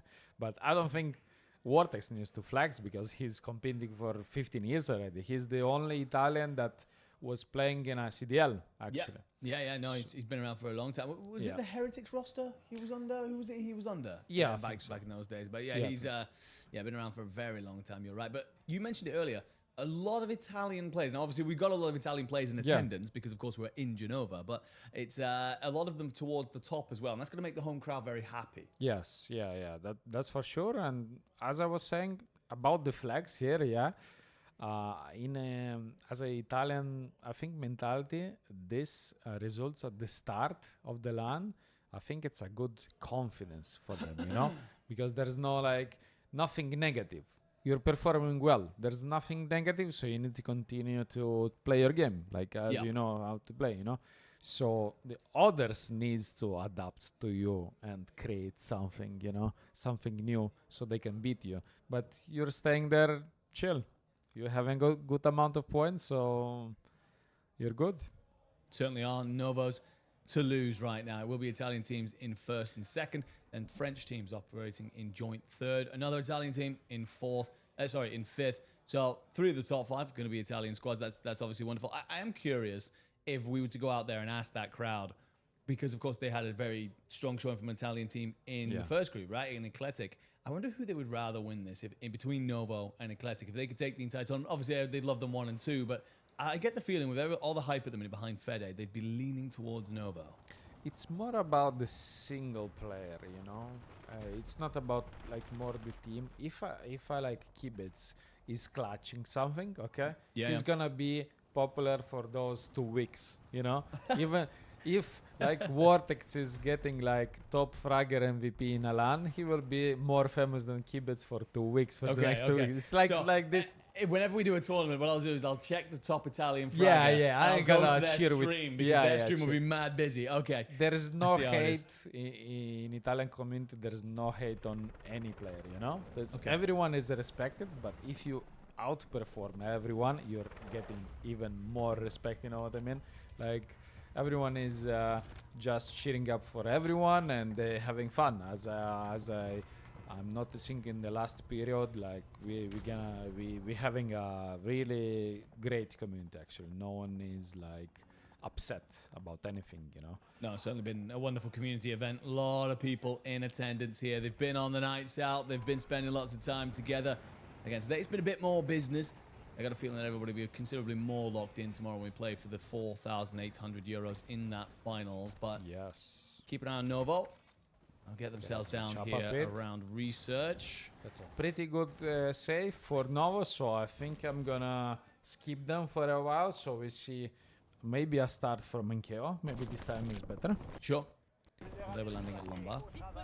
Yeah, I think they're not gonna get contested Lombard because everyone knows where they are. This is a risk push, actually. I hear one Italian that is screaming that he's getting pushed, so I think that was this guy. FBNG. I wish I knew what that stood for, but either way, you'll be sat down. Maybe another Fabio or another Fabio. Yeah, another one. Yeah, there's a lot of the same kind of names here in Italy, but what the Italians are also suffering is from. mad. Yeah, is Enkeo. He's mad. When he looks like this. Yes, like look at that alone here. Alone. Clearing the boat. Clearing the boat. Okay. There's a call out that someone needs to return to the top of the boat. I already hear that in LAN. Okay, let's see. Are you sure you want to be there if you know Enkeo sniffing around? Let's see Raul what he's doing. I was just getting the best start. Okay, let's see the last team that we saw, Egoni, right? Egoni team? Yeah. Was the last. Let's see how they're doing here. Unfortunately not too that's hot. Tough, actually. Yeah, that's really tough. In the middle of Gentlemates and Novo, that's like so tough to manage, you know? Like, yeah, his landing spots. How would we move there? Like, I don't know. Also, I don't seem to see the circle anywhere near, so you could definitely change this landing spot and it been viable. So I'm surprised you've stuck. No, he's in the safe. He's in safe, but we don't know where they teammates are, like what his teammates. I think they're split a bit. Okay, it's getting loud out there. It's considerably louder than it was Group A. Maybe it's because everyone was sat around during the break and all that tension was building up a little bit. That's emotional. They want to perform. Yeah. Plays here. And you see a long way to cross here. Lenny. I want to see Lenny team. Okay, they're on the boat here. Waiting for Enkeo, no doubt, who moved most of them out of the boat a moment ago, but they seem to have managed to stabilize for just now. As I say that, a player arrives from the heavens. Very aggressive play out of whoever that was. I'm not sure it worked out for them, but Brutus and God, they've found a couple of kills here at Cole. Chacho. Chacho? Yep. We're going with Chacho. He's just going to get back to his feet here. to this action. Oh, Ray's gonna get caught out and does well Such to like, bad timing, unlucky timing actually here. redirects incredibly well, actually. Looking for support from the teammate. And does send him on a bit of a rosy there. So Scun Nice will one. be found Well in the played. end. Beautiful work by Rays. Just to stay alive here. 3 kills on the board. And It's complete expired control here. over Cold. You will have to start to rotate soon, though, if you are this team Yeah, at yeah. Bang. Oh, Spyro does very well in the end. There's a lot of like 1v1s here. It's not pretty. Everyone's a fragger, you know? And they have an anchor, so you need to frag, you need to win this. Oh my god, how the hell have you won that's that? Such an important knock actually. He gets the self-revive and 2 steams, so I think he's still alive. This is where there's being tracked over here at the edge of the gas. Gonna take a second, get the stim in. Oh, Caldwell he has a needs team on 15 his left. Seconds. And we'll just Can he find get a inside? slither of safety here. Spyro's done so well. How the hell he wins that gunfight from the player on the roof? Rips him off the head. Beautiful stuff. There's a lot of players in that house actually. There's like 4 of them. Mid goes left, goes in with the SMG, knocks That's one, not- knocks the second. Whoa. He isn't done just yet either. There's a third right in front of him. Lines up a couple of Doesn't have pre-fires, doesn't plates. find the connect. No plates. Teammate has been dropped, so you're on your own in this one. Still fighting right here. Nice. Oh my god, that's... Oh my god. I like this gameplay. Great performance from Spyro here. Gone from Yeah. 3 to 7 in the blink of an eye and kept his team in the fight. There's yet more. No, unfortunately. Does get a trade on his teammate, but ends up being dropped from Sosa. So 2 on the board from him. But he's done very well to Novo rack up a here hell is of a lot of still- points. They're chilling, they're chilling. I don't think we're gonna see something here till the late game, maybe on Nova. They're just farming kills around. Yeah. Easy kills. Yeah, Novo strolling at this It's point. a PO team. PO team is still alive. Yeah, they're near here, close to them. Trying to snipe. Enola. Enola is more like a BR player, as I know. He's very smart as a player. I never saw him in a resurgence, but they're performing pretty well. As I remember, like top 5 or top 4 they have, right? Or yeah, something like that. Good shots Positive. there. Nice shots. Should be able to finish off Blades. Just a... Oh, that's going to be a frustrating one. Our That's teammates should be a able to finish that. Sanchezario shot. I don't know what that means, but I'm assuming it's an insult. No, no, no. It's a popular sniper content creator in Italy. He screams Sanchezario every time he shoots with the sniper. So he was playing with him in the same team. So that's what I'm saying. Got you. I see. Learning from the master, Yeah, clearly. yeah. You need to learn that. Andre will clear out Monzo. So that Caldwell roster have rotated in this direction. After losing bodies over towards main. Enola. See Pharaon. She's still alive. No. Looks like they're spectating. Okay. To the I top want 10. to see in KO actually how they're doing now. Well, Nkyo's on 7, so not too bad. Halo gets another kill on the board. This match actually is pretty close to the first one. You remember the rotation? I Like do. the save. Yeah, actually from the group A too. So we have Chacho, no. Chacho. We've lost our friend. Chacho, no. Nkyo cleans him up. I'm going to squeeze forward now, just trying to corral all these players that are pushing in from Lumber Mill side. Sorry, from 8 the Mill kills for side, him. not the Lumber. Will be a bunch of them available in front of him as well. Everyone Oh is. my god, that's so much damage, but doesn't result in a single knock. Everyone is getting like beamed by him here. Uncontested. Incredible shots. Impossible to advanced is popped out for him. He can be like more confident on these trains. That's the only team that they have in front, so I think it's a pretty like obvious fight, but they're deciding to make a rotation here to block the team that is using and they're doing like arrests here on the shop. And Kyo is getting knocked. This you got to be careful here. Team that were in Mill pushed up, I think it's impossible. and to there's a arrest. PA gonna roll over the top. I think it's a cluster in French or PA. I don't know. Everything is frappe. Yeah, I'm assuming that the precision was precision. Oh yeah, So, yeah, that's the only. Yeah. Don't worry, that's the only one I've got for you. Frap for me is a sugary coffee. That's what that is. But The frappe. yeah, sure. Yeah.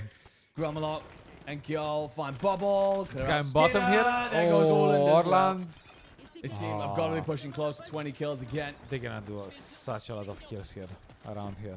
Like, because Novo is just holding the... Oh, that... I just thought about... That's Novo called the and caster Fedigan. curse, my friend. That's what Yeah, that is. yeah. You say something As nice soon about as a I- team, and suddenly it all goes wrong for them. Yeah. Fire sale over, so all the teams now not necessarily playing around. I was the buy trying to say stations. that Novo is holding the research, so Enkeo here can farm kills around, you know? Because they know for sure they cannot cross on research here too early. It's not profitable. Just one more team needed to die for that top 5. Yeah. 1.4. Raul maybe? Sure, you can tune into absolutely anyone you want, my friend. Yeah. Take a look. Raul is dead. Looks like they are Okay, spectating. Blaze, let's check out a bit in the middle, in the mid game, so we can see who's alive, who's not, who's still playing the game, and who's trying to spectate and copy some strats, maybe for the next matches. Well, Okay, Novo so- still looking pretty. Yeah, Looking pretty good over at research. Novo- Enola is going to be at servers. We are inside top 5. Genemates are playing from train side. And we've got SV and Co, who've managed to start to regain up at the water tower. Advanced is going to let Novo know where everything is around them. They're in a great spot. The team's up at water tower. They're probably going to be pretty hard to rip, to be honest. Squads rotating in from towards train. That's going to be Gentlemates. Can you cut them down before they really get anywhere? Good shots see that initially. cross. Going to be a little flesh. I Doesn't want to see this cross. get Gromalok down. Frappe, the precision, Imminent. imminent. Apparently. It's imminent. It is imminent. And it will cause you no That's a good grief spot, actually. in the end. That's a good spot. Trying to follow these teams down. You got to be careful. You don't expose yourself to the roof or windows of this research building. Mankio says to hell with caution. Gets aggressive with it. Steps forward. Ooh, Catches such the a first nice. beautiful shots and finds the timing just to slip back That's a behind the perfect rock. timing, actually. 11 kills. Perfectly executed because he was constantly watching at the minimap and he saw the Novo team below him, you know, so he's sure that no one is picking them like him from the roof, so he can do that without getting punished, as you see. There goes SV, and I think that's a wipe that's Yeah, comes there's through two as teams, well. two teams in this safe zone, actually doing pretty well. Novo and Gentlemates. Feels like it's all building up to a moment where they fight each other at some point. Yeah. One that's team is having the sword laid to them. We had 4 full teams a moment ago. One of those has been reduced by 2. Enkyo tries to pluck that player out of the sky. Zone's going to pull directly to them. Feels like that exact zone that we saw in Group A, right? When T1 got super deep, they came second in the end. But this time, Gentlemates looking in a pretty unassailable position. This is gonna be a Gromalok good fight, actually. Will actually here. knock Heeds, and there's PO out of the sky as well. Pio. So many kills on the board for the Frenchman. And Kyo's just shifting himself left and right, desperate for anything to throw a shoulder, look in his direction. Give him more kills. 3v1, v1. Surely one that they just close out. Where the hell are these opposing players? And Kyo's had enough. He's sending. Ooh, he's risking it to take the top rooftop. I was saying rooftop. It's all good. Your English is far better than my Italian. Frappe again. And there we go. Can we call it frappe from now on? And that Blade will is be vibed. Novo. Nice for Gentlemates. Such a nice play. Show me your score. Show me your A kills. lot of kills. A lot of action in this match from them.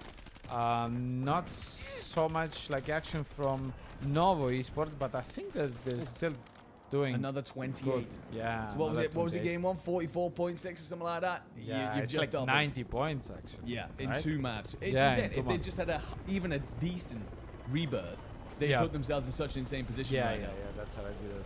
More than 100 points, you know. They can chill and go drink a coffee or something. Yeah, exactly. 3 maps. Last 2 maps. All right, guys, you can deal with that. Yeah, We're we're gonna head okay. out. We're okay. Just have fun. Yeah, we had to wait 4 hours while Kaivolk took a nap, so we're gonna we're gonna get ourselves off and out of here. But yeah, Gromalok, Enkyo, and Harlow looking great out there. And it's Okay, 28 Enkyo kills. drops 8,000 damage. That is Insane. more than his teammates combined, and by a considerable amount. Holy crap! The We young were man was seeing, having himself again. we were seeing him shooting everyone on that side of the map, you know. Yeah, absolutely everybody. Incredible stuff.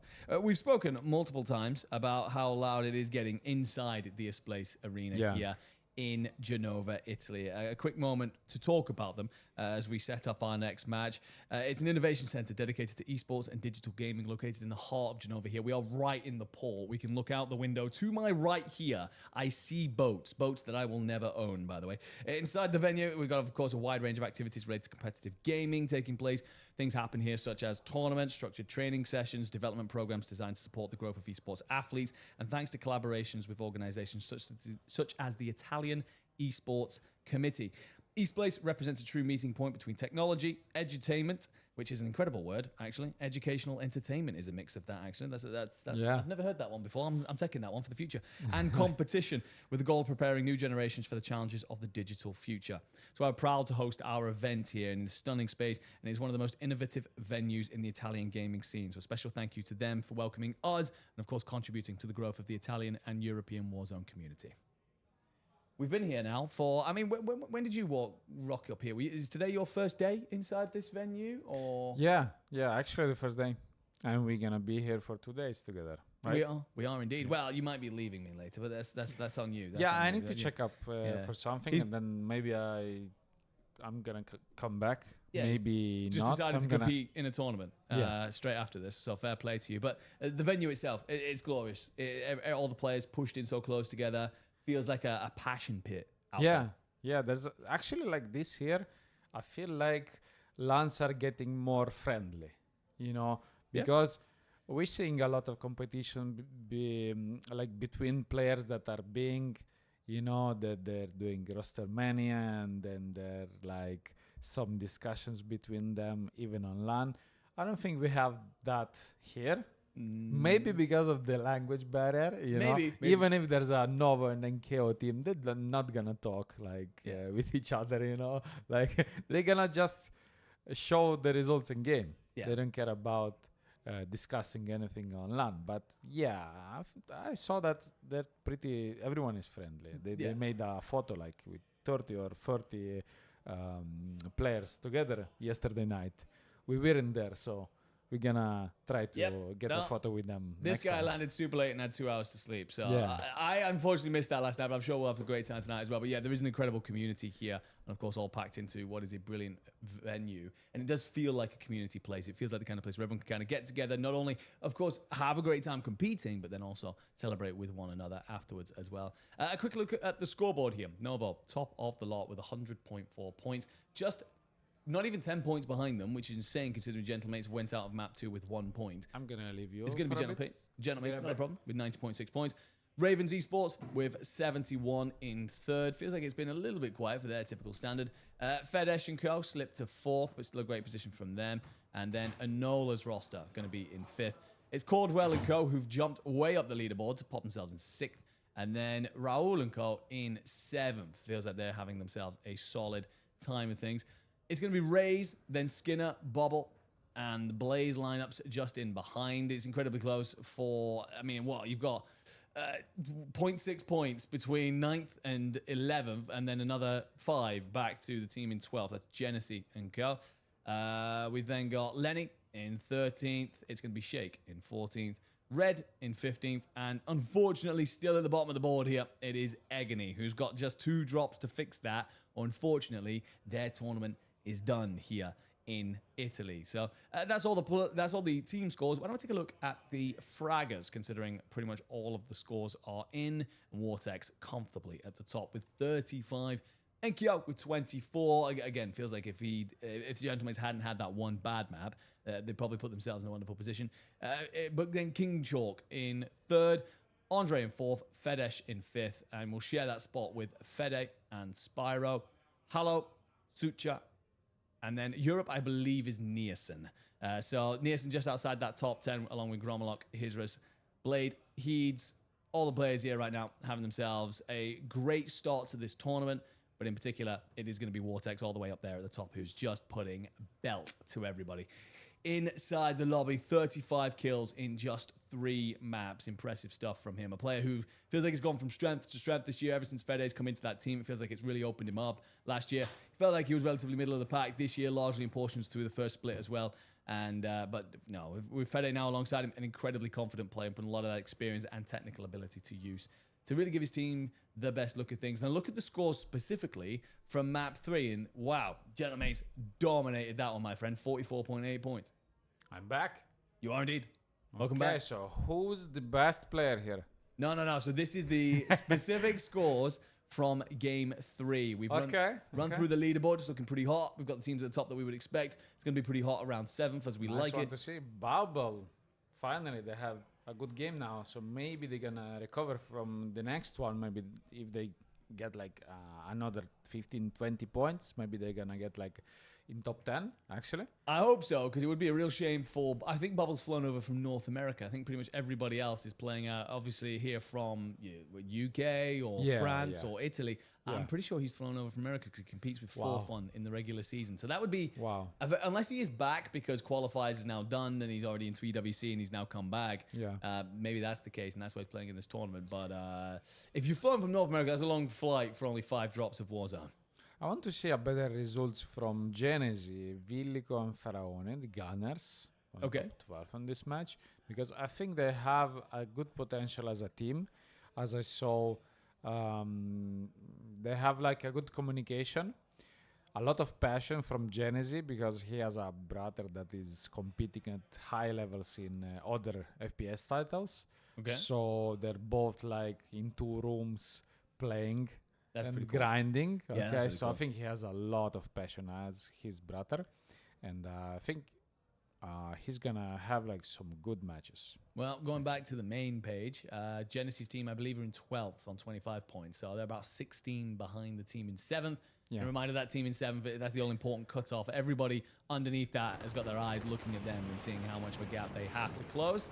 Yeah, I believe drop 4 is about ready to go. So for a lot of these squads now, if you are below 7th, it is very much so. Put everything into this. Leave it all on the table. You do not want to be going to map 5. Literally need to throw the kitchen sink at things to get yourselves through. I think they're shaking a lot. Yeah, there's some pressure out there. I mean, these guys obviously got to watch some of these teams miss out by just 1.4 points in Group A, and then had to sit there for hours and contemplate how difficult that would be to take. So some of these rosters, again, I'm looking at that bubble team. It's got to be a good game here in map 4. And for Gentlemates, well, it can't get much worse than it did the last time you touched Rebirth, because you went out pretty much instantly. I don't think we're gonna get out of top 7. So I think Novo and Gentlemates are like performing perfectly here. So we need to be more careful about the top 8, top 17, top 6 maybe, because that's like more pressure on them, and that's interesting to watch them, right? Yeah, no, without a doubt. It's a team that we want to pay attention to. Again, the teams towards the top, they're glorious, of course. They are your Gentlemates, you know those and so on. Yes. They're great, but that's not what the story is here. Yeah, Day you one. still have chances actually to perform well in this lobby. As we saw on the last Rebirth, they got wiped instantly. So you can even wipe Gentlemates if you manage it well, you know? Blaze throws the reach out, but he's Fetish a little bit against- too obvious. Oh my god, we got flashed Yeah, live. flashbang nearly burns my eyeballs out of their sockets. We have the eyeglasses, so Yeah. we're okay. Yeah, actually, that's a great shot. Just saved me on 3 years of radiation. That's wonderful. As Raze starts to Raze. fight over Cam. With We need a second to play. a Spar goes lot down. of- Chacho as well. It's lot all of on pings Raze. here. Stand as tall as you can. Needs to reload the Kagot. The Molotov's going to flush him out. No, And that will be all she killed by a wrote molly. No way. for Raze and Co. That is so difficult to watch. Felt like they were in a great spot for half second. Then you watch his 2 teammates fall. Raze touched in a Like corner. moment, actually. Ah. Bubble here crossing in the open. Let's see. See what they got to do here. Nothing. Eyes raised, TPAV. Yeah, okay. I'm not sure if they want to move from here. It's such a risky spot, actually.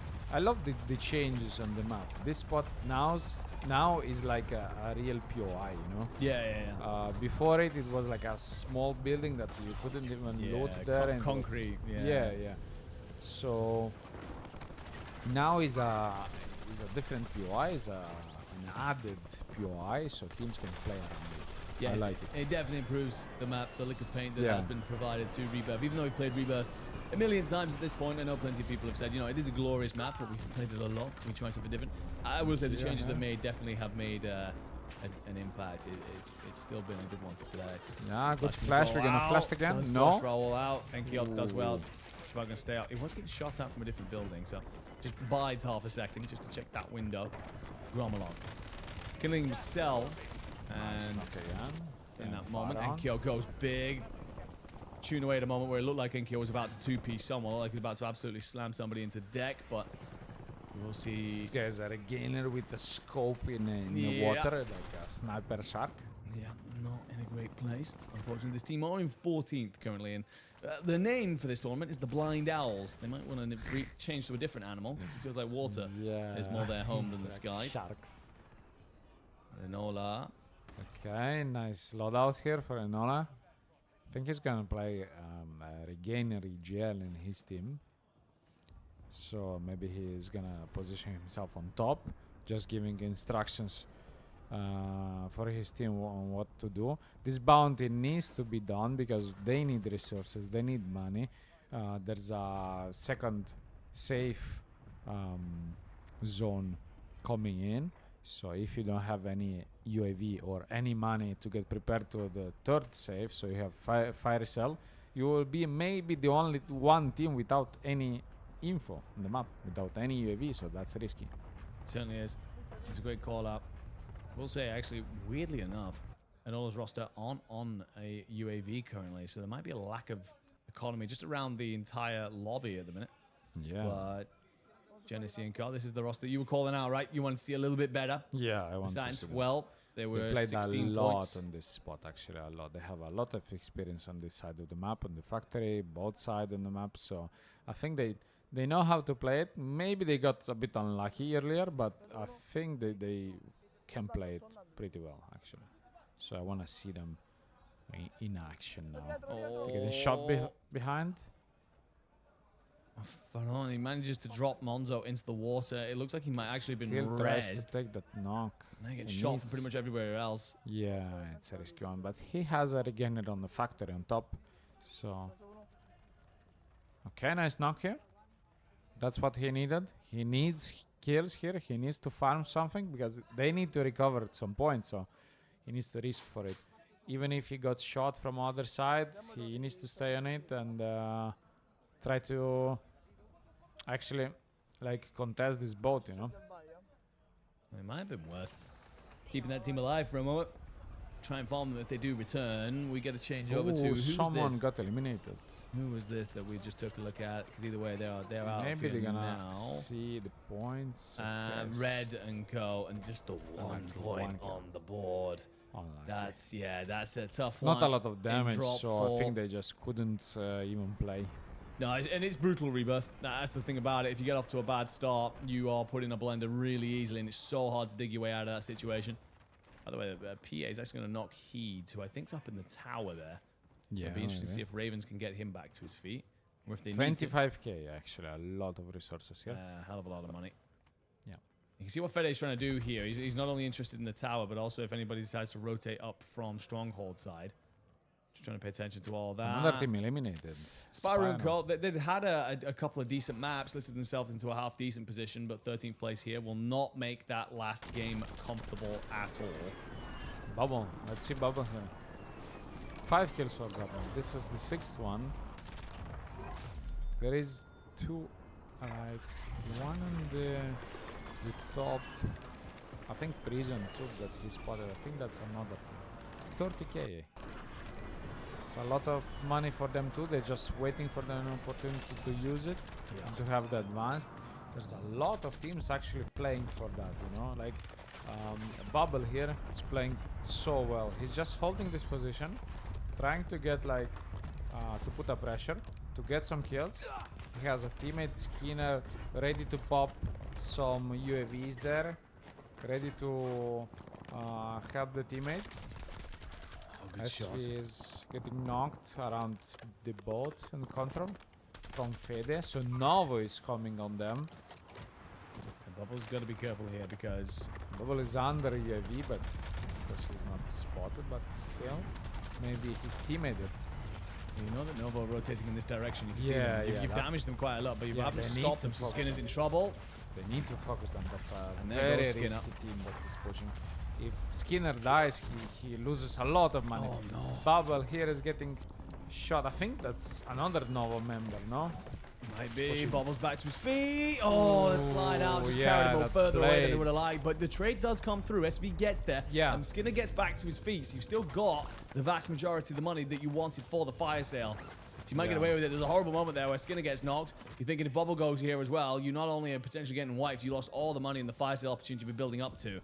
Yeah, that's an issue to accumulate such a huge amount of money. You know, you can lose it all. Oh, yeah. So- hand it to someone else. Yeah, as Do all we that see hard from work. Novo, they just use one normal UAV and they risk it to push. You know, they're not accumulating.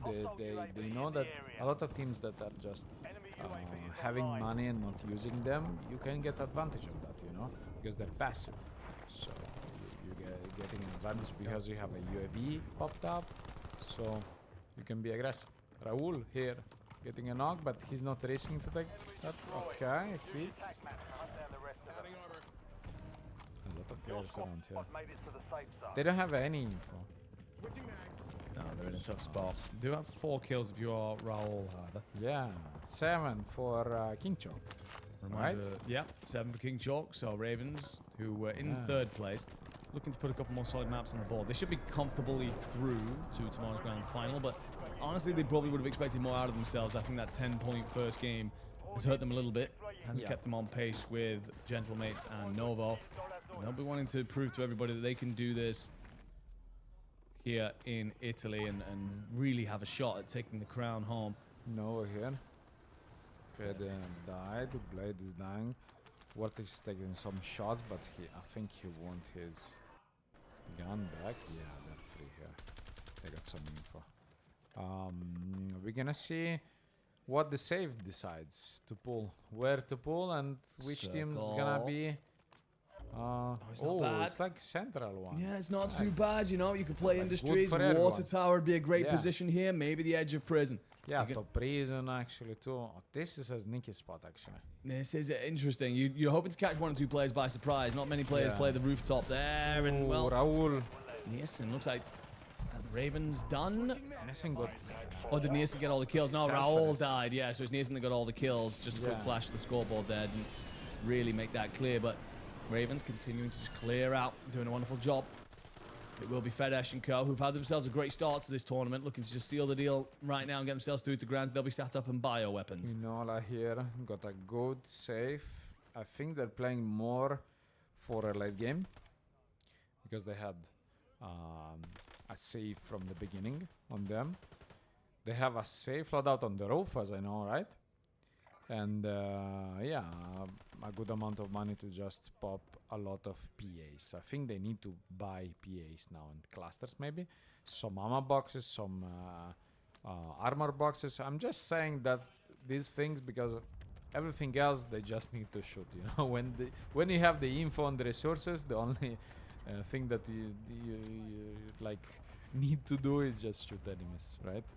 No, yeah, without doubt. It's all good and well. 19 kids. to be fair Yeah, so not far. bad. Isn't bad at all. Yeah.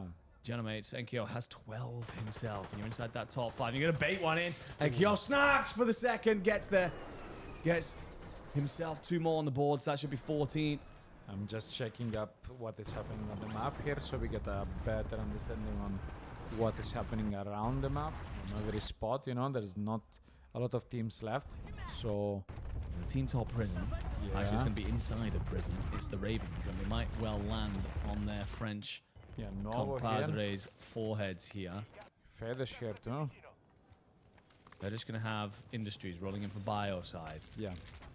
Everyone just tries to figure out where the other is. Get that information. King Chok's going to have to take the hit of the gas. King Chok is a risky spot here. He needs to cross. He has teams, but I think he got spotted already, right?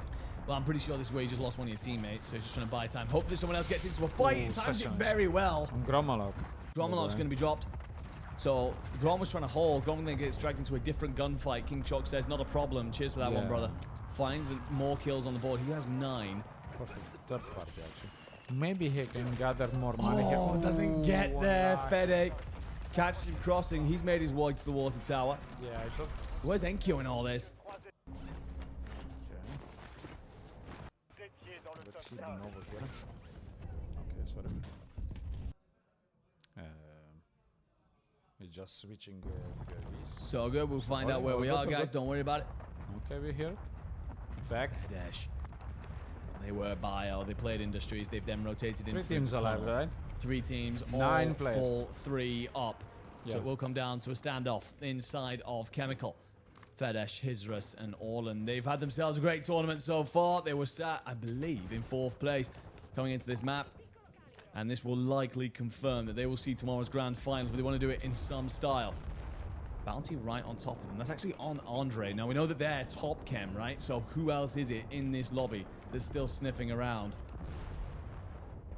Remains to be seen, but everyone just looks to set up the gunfight. How do we execute here? When do we strike? Well, red dots start to appear, so 2 teams are shooting at one another. Actually, the zone's going to drag in the direction of Fedesh and Co. They're going to play back towards Industries. Cluster brought in to stop teams rotating. I think maybe that's dropped a little bit late. I think he wanted that towards the end of the tunnel.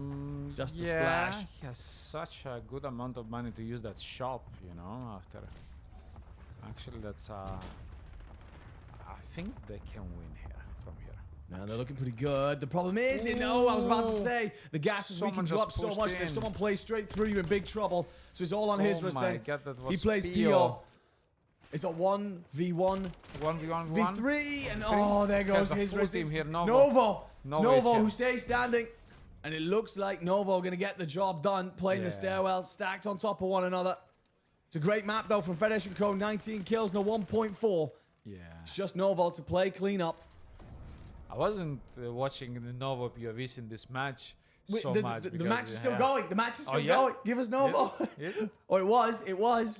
No, No, they're not. Yeah, they had one more guy, right? Yeah, they had to go hunting the last guy.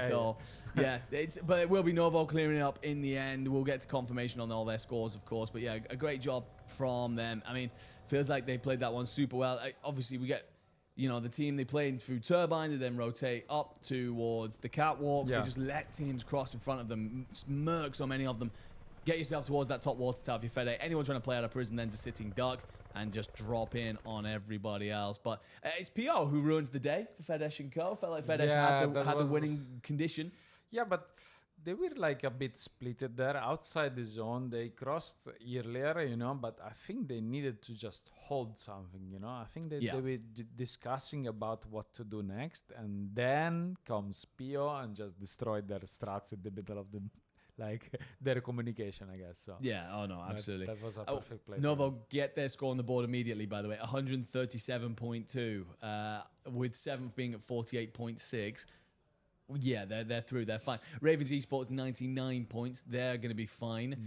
Confirmation that Nola will hit 82.6. They should be fine. I imagine Fedesh will also be all good, and Gentlemates should be all good. So really, it comes down to 6th, which is Cordwell and Co, and Skinner and Bobble in 7th, as to whether or not then you hold on to your positions. Because although you have yourself a little gap right now, the problem is there is a team. Oh no, there is a team right up behind you. Sorry, the scoreboard shifted there. I lost track of where I was. Raul and Real are currently just 0.8 points behind Skinner and Co. So it all comes down to essentially those 3 teams as to who holds and who falls under the pressure.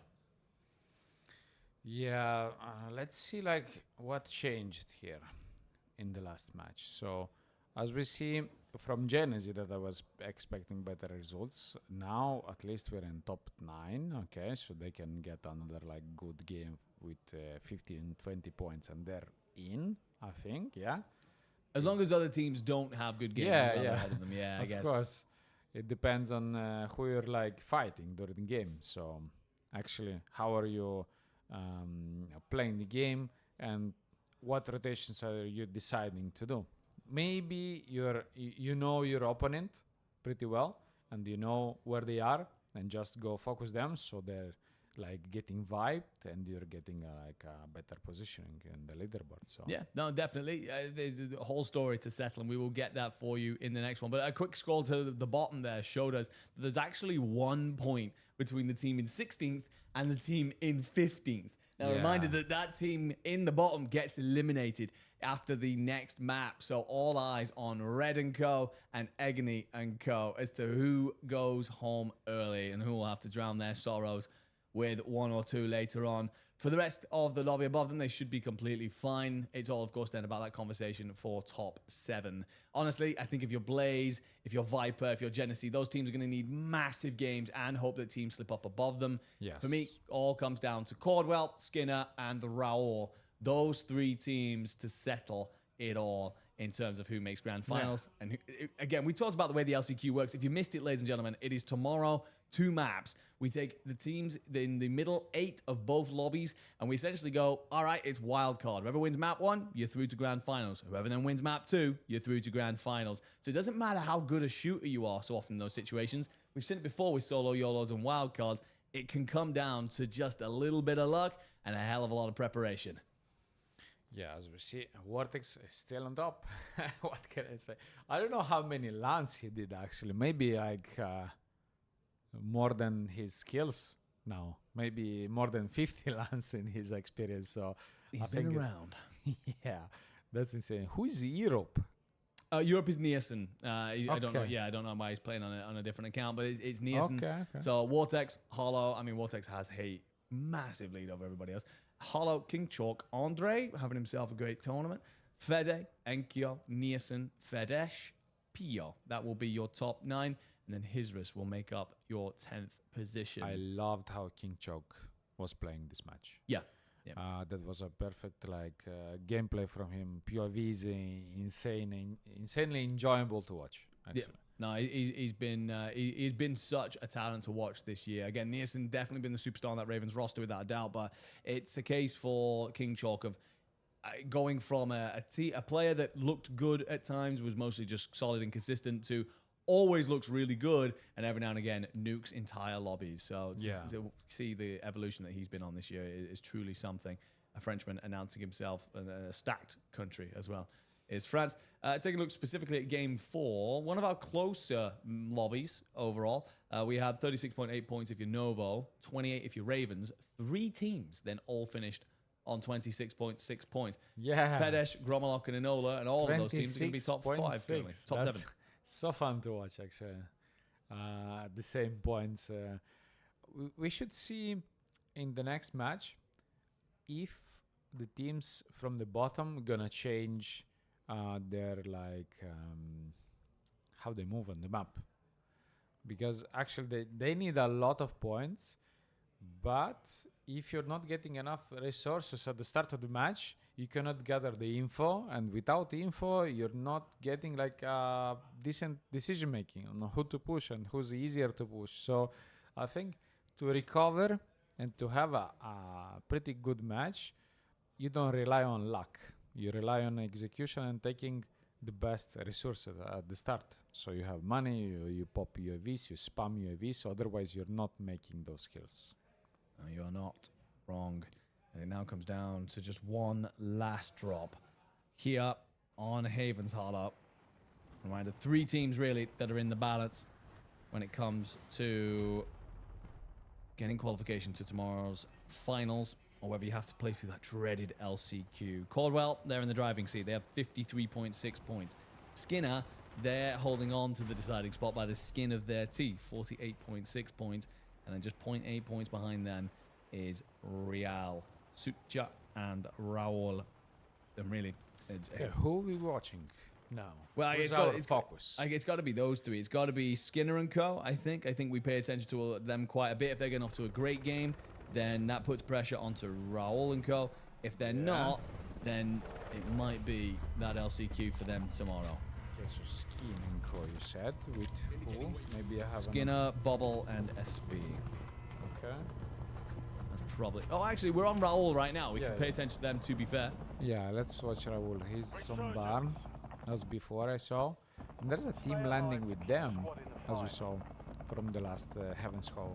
So The most important thing here is to just watch on the contest, and if anything changes, I think it's just okay. There's a full team here, 2 teams actually. I see 5 players in front of him. Everyone is dropping in this roof, trying to take the advantage of top position. I don't know how to read the that nickname of his teammate, but he's doing like a double knock here.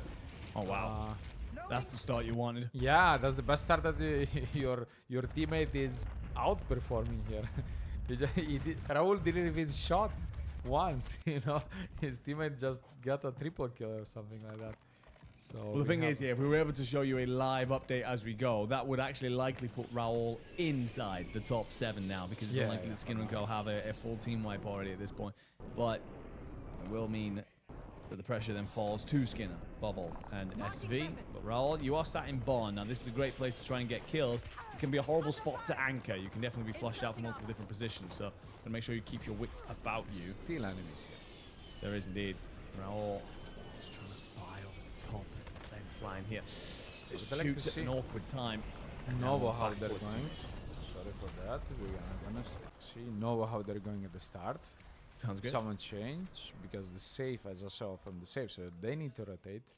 90% of the time they're rotating on the right side here to go under and below Villa, you know. They're not going inside, they're just trying to control this train area. But now they're moving because they're supposed to move on the left side because they have a bounty on that.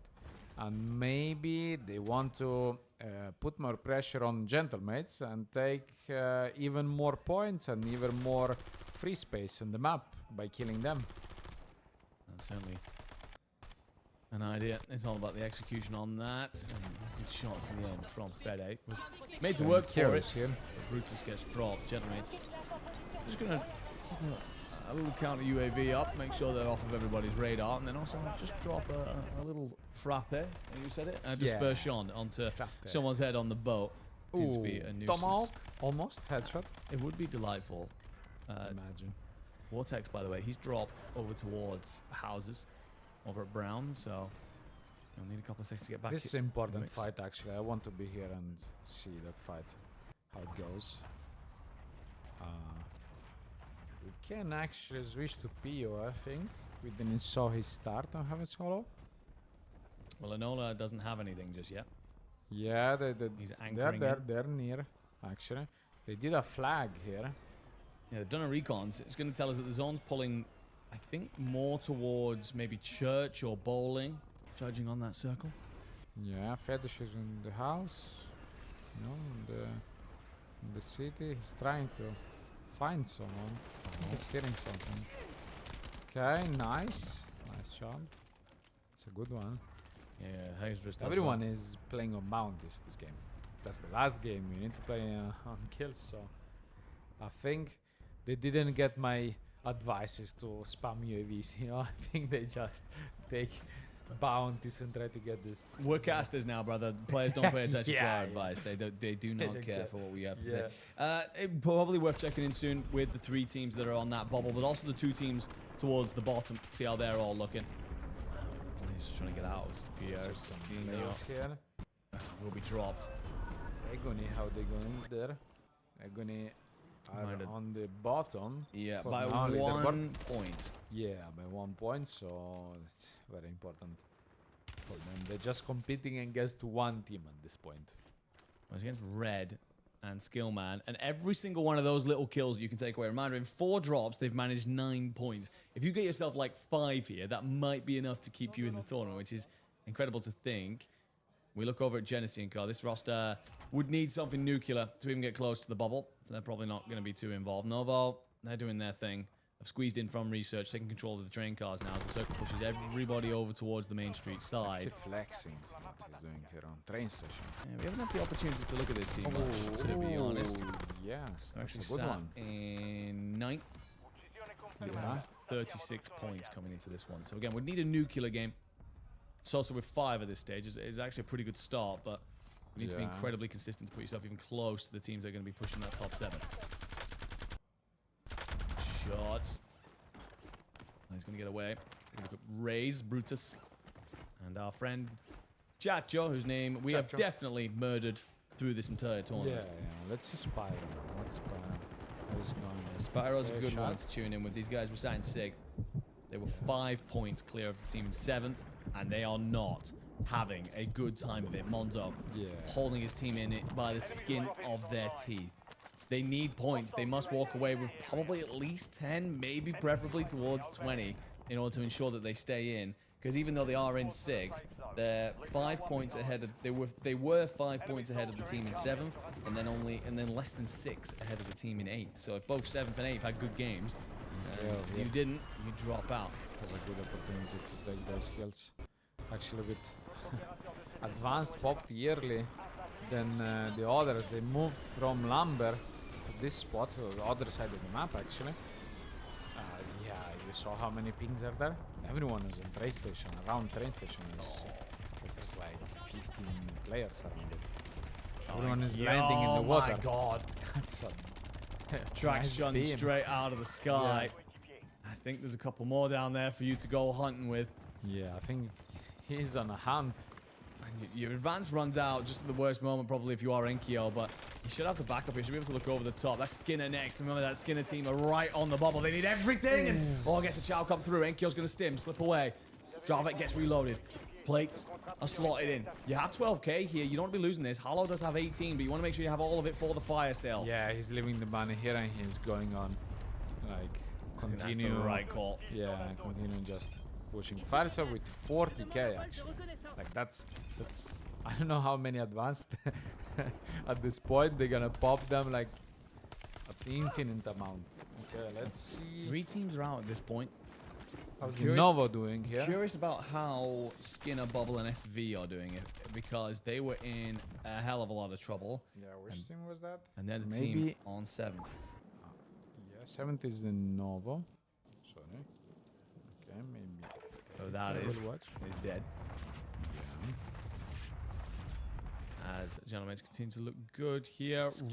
Red and Co. So this is the team that were in 15th. Yeah. So they're out, maybe. Well, so we don't know just yet. We'll have to wait. They were 1 point ahead of Egony and Co. I can see 1 kill there. No, that's an elimination. That's not even. Wait, that might be a kill because it's Italian, so that might actually be a kill. Apologies. But it's a case of, okay, well, did you manage 5 kills? Did you manage just the 1? Because if you only manage the 1, it's very likely that you are out. And that is the end of their tournament for Red, Skillman, and Sololko. I believe that other name is Sololio, maybe? But either way, ooh, 1 kill here. We'll wait for all the math to be done by the admin team in the back. Fire sale about to burn out. 50 seconds left of resurgence. All teams started to be squeezed by the gas. Spyro's going to be there, and this team have somehow regained from their earlier troubles. I think Spyro have a good opportunity to wipe Enkyo team here. I'm not sure if they're like gonna risk for it because they don't have a lot of info about this side of the map. They don't have a lot of UAVs, none. So they're trying to get a pick. Okay, so someone is from Gentleman's coming in. Oh my god, that was almost. Okay, so the Vilico is here too. There's another team inside. This guy is hiding somewhere. Oh, yeah, behind them. The door. Oh my lord! Drops both Spyro and Caldwell. And they'll finish on 11 point, but a 1.2 multiplier, so maybe you're walking away with 13. That's such a They were clear by... No one checked that corner. By just over 6 points. So they'll... As long as Raul's team don't make 20 points, they should be safe. But you really don't want to be sat on the sidelines watching, hoping, praying. I guarantee if they're inside the venue, they're probably walking over to their seats right now just to check if they're still alive. So it's Raul that we need to keep an eye on. Spyro, 11 kills. Okay, 11 on the board. So we want to be keeping an eye on Raul's team and Skinner's team if we are able to. There's Raul, so they're still alive. They could make the run happen. Raul has 4. This team kills, probably needs something like 15, 20 points though in the end. No plates though, getting shot. Trying to get some plates here to rotate. Like maybe left side is for getting kills. Right side is more safe, I would say, in this situation. You need the kills. Yeah, you need the kills for sure. You have to get them. Just he gonna wants tuck the himself high ground first, inside. maybe. Oh, you find Rays. That's Yeah, another one on the Rays. board then. And there's another Such step a out in nice front of push. you. There's Nice, Chacho. swap it. One away from the top 5 as well. This team starting to make waves now. You have 13k. There is a shop available to you, to be honest, if you want to play around it. Yeah. Right now. Oh, give me that back. Give checking me that the back. kills. Give me the Checking scoreboard back. Yeah. Desperately want to see it. Well, now we're gonna see like 3 or 4 teams fighting for that church. It's where for the sure. Skinners team is still alive. There's Ravens. So greedy for Raul, but Oh, no. actually getting knocked. His teammate is dead. Oh, no. Last teammate That's it. 15. 15 kills. So where's Skinner? Where's Skinner? Skinner, Bubble, SV. It's all on them, basically. Where is Skinner and Bubble? 15 kills. Honestly, it's kind of heartbreaking that they fall there, because if you don't get through, it's likely that the pacing was on as long as you made yourself into like a top 3 sort of position. Oh, it's so harsh if they miss out. It will be just it'll be a banner situation again. Yeah, we should see the points after that. And Kyo on his own, and then 3 threes. You get enough money to get one of your boys back in. That's going to be Hallow, and he actually has enough to buy Gromolok should he be able to get his feet to the ground. Take your time. Patience. Hallow actually goes straight for the chapel instead. And well, then Kyo throws his head up for a second. He's going to be knocked. Hallow then plays Heat, but Nielsen's for the trade. What 19 happened to kills. Raul? 19 kills in top 5. Raul? Yeah, they're out of there. They finished 6th. The multiplier might be the difference maker, by the way. We haven't seen Skinner in a hot minute, so got to assume that they went out early. 90 kills. So much math to be done to decide who gets through. Oh my god. It's going to be by the finish margins. Okay, who's left I here? think it's the Ravens. I think Ravens are still up. So yeah, Nielsen here on our screens with Chalk. Just looking to close this, but it's a 2v3. Who are you against it? If it's Skinner's roster somehow, then Skinner should be safe. If it's anyone but, everyone's going to be biting their nails in the back trying to figure out who the hell hit what. It's Andre. It's Andre, so it's not Skinner. Such a nice rotation here. But Nielsen's got a horrible hold to try and make here in a 1v3. Yeah, still one steam. Maybe he can do it. Maybe he needs to get closer to the wall, maybe? He's not going to be able to pop the place. Oh And my there you go. God. Up over the top. It's an all. It's a Such great an stuff unlucky moment. from Andre's team to Wow. close out. They'll guarantee, I mean, they were pretty guaranteed anyway, but they'll guarantee themselves a really good placing here inside of Group B. Wow. And well, it all comes down to, there'll be players out there right now asking the admins, yo, have you got my scores in? What's the leaderboard looking like? Yeah. We will count it all up. It will come down to incredibly fine margins. Remember, it was settled by less than 2 points in Group A. Novo, they were through, but they finished on 145.2 points. Gentlemates, they were through. We'll wait for full confirmation on where they end up. Fedesh, 111.2. Great performance out of them. Felt like they were consistently in all the way through this tournament. Yes, from the start. Ravens, they get themselves, well, they're on 99, but they'll need a couple adding yet. And Holder & Co. actually jump up to 119.4. So a great set of games from them as well. Yeah, Spyro got a good points here. Yeah, actually. so Spyro will definitely get through. They finish on 66.8. Wow. Raul's team finish on 65.8. And Skinner's team, unfortunately, Yeah, everyone must have had... submitted. Skinner must have had an awful last map. They were inside the top 7. They must Yeah, have gone Bubba out pretty was much top instantly. 6 or something, yeah? They must have gone out with pretty much no points. Yeah, that's why I couldn't find them. They were spectating someone, I guess. Let's check the bottom. Let's check the bottom. Find out it's about the 2 teams who was eliminated from the Gauntlet. And it will be... Oh, it's Egony and Cole. They fall out by 4 points. They did hold that bottom spot for some time, but Red just get over the line. They will see the LCQ tomorrow. So Egony, Mata, and Shund, they are done with for the tournament. Love you've turned up out here in Italy, of course. That's a good experience, actually. Oh, yeah, without a shadow of a doubt. It is a great time to be had here. Yeah. But I'm curious, if we could get the individual, not player kills, but the individual map scores of that map once. Yeah. Because I'm curious about just how many points Skinner and Co. got. They can't have gotten many. Okay, Scroll down. And it's gonna be if it ends up like a they get 6 points. 6 points. That's so harsh. That's the difference. That's why they're not through to tomorrow's grand final. That's why they have to play the LCQ. This match was the most important for them, actually. That's so tough. That's so incredibly tough. Let's take a look at the... we've got everyone except for Ravens in, but we'll take a look at the Slayers. Vortex top with 48. Yeah. Hallow with 43. Okay, Gentlemate's been asking for a bit more of a slaying presence from him. He steps back into a support role. Gromolok's gone into the anchor. And Hallow looking comfortable here in Italy. Then it's Pio, Andre, King Jork, Hizris, Fedesh, Enkyo, and Fede making up your top 9. And then 2 players sharing 10th. That'll be Spyro and Sucha. So Such a good performance. Even from Ghost Andre, actually, that I was talking before. He became a good fragger now. He's a very strong player. Like performing like this in a LAN with a lot more pressure than from your like home. I think that's important and that's a good achievement. So he can flex to his friends now. Yeah, no problem. I mean, it's great. It's great performance from them. Again, seeing them consistently up there all the way through. They'll finish 3rd in. Ravens haven't had theirs confirmed yet, so they might drop to 4th. But it's a very strong lobby, this one. But again, congrats to those who've made it through. Stacked lobby. Yeah, I feel like the Raul team as well. They've surprised me in this one. I didn't expect them to look so strong. It actually gets worse for Skinners. They drop down to 9th. It's Viper and Co. That will actually just miss out by 4.6 points. So. We didn't see flexing a lot, flexing POV a lot. We were focusing. We cannot focus on everyone. I was trying to switch some POVs, but we got a good fights. We got a good understanding what's happening on Novo POVs, on Gentlemates. We saw King Chalk a lot performing well, even on Rebirth. They didn't submit the last match, so I think they're having a lot of points here, right? I assume so. Maybe they've just not done it because they're not bothered. They know they're through, so they're just like, we don't care. We're through. That's all that matters.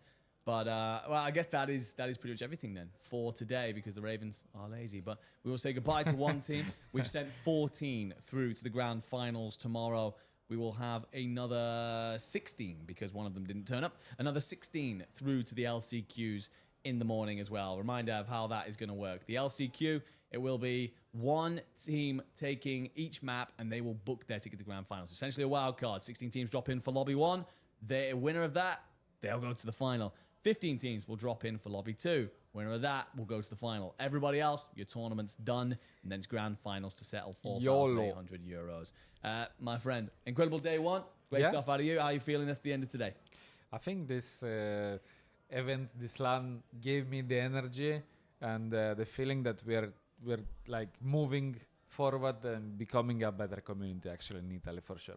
Yeah, no, incredible community stuff. Again, all done here in this place. A massive thank you to our partners, of course. And I can hear everybody outside getting themselves ready because, the community bit obviously continues into the evening here in Genova. And very much looking forward to that before we all pile back in tomorrow for grand finals. But LCQ grand finals, 4,800 euros. I've been Enigma. This has been Kai Borg. We'll see you tomorrow for the big one. See you tomorrow. Even it's going to be more fun.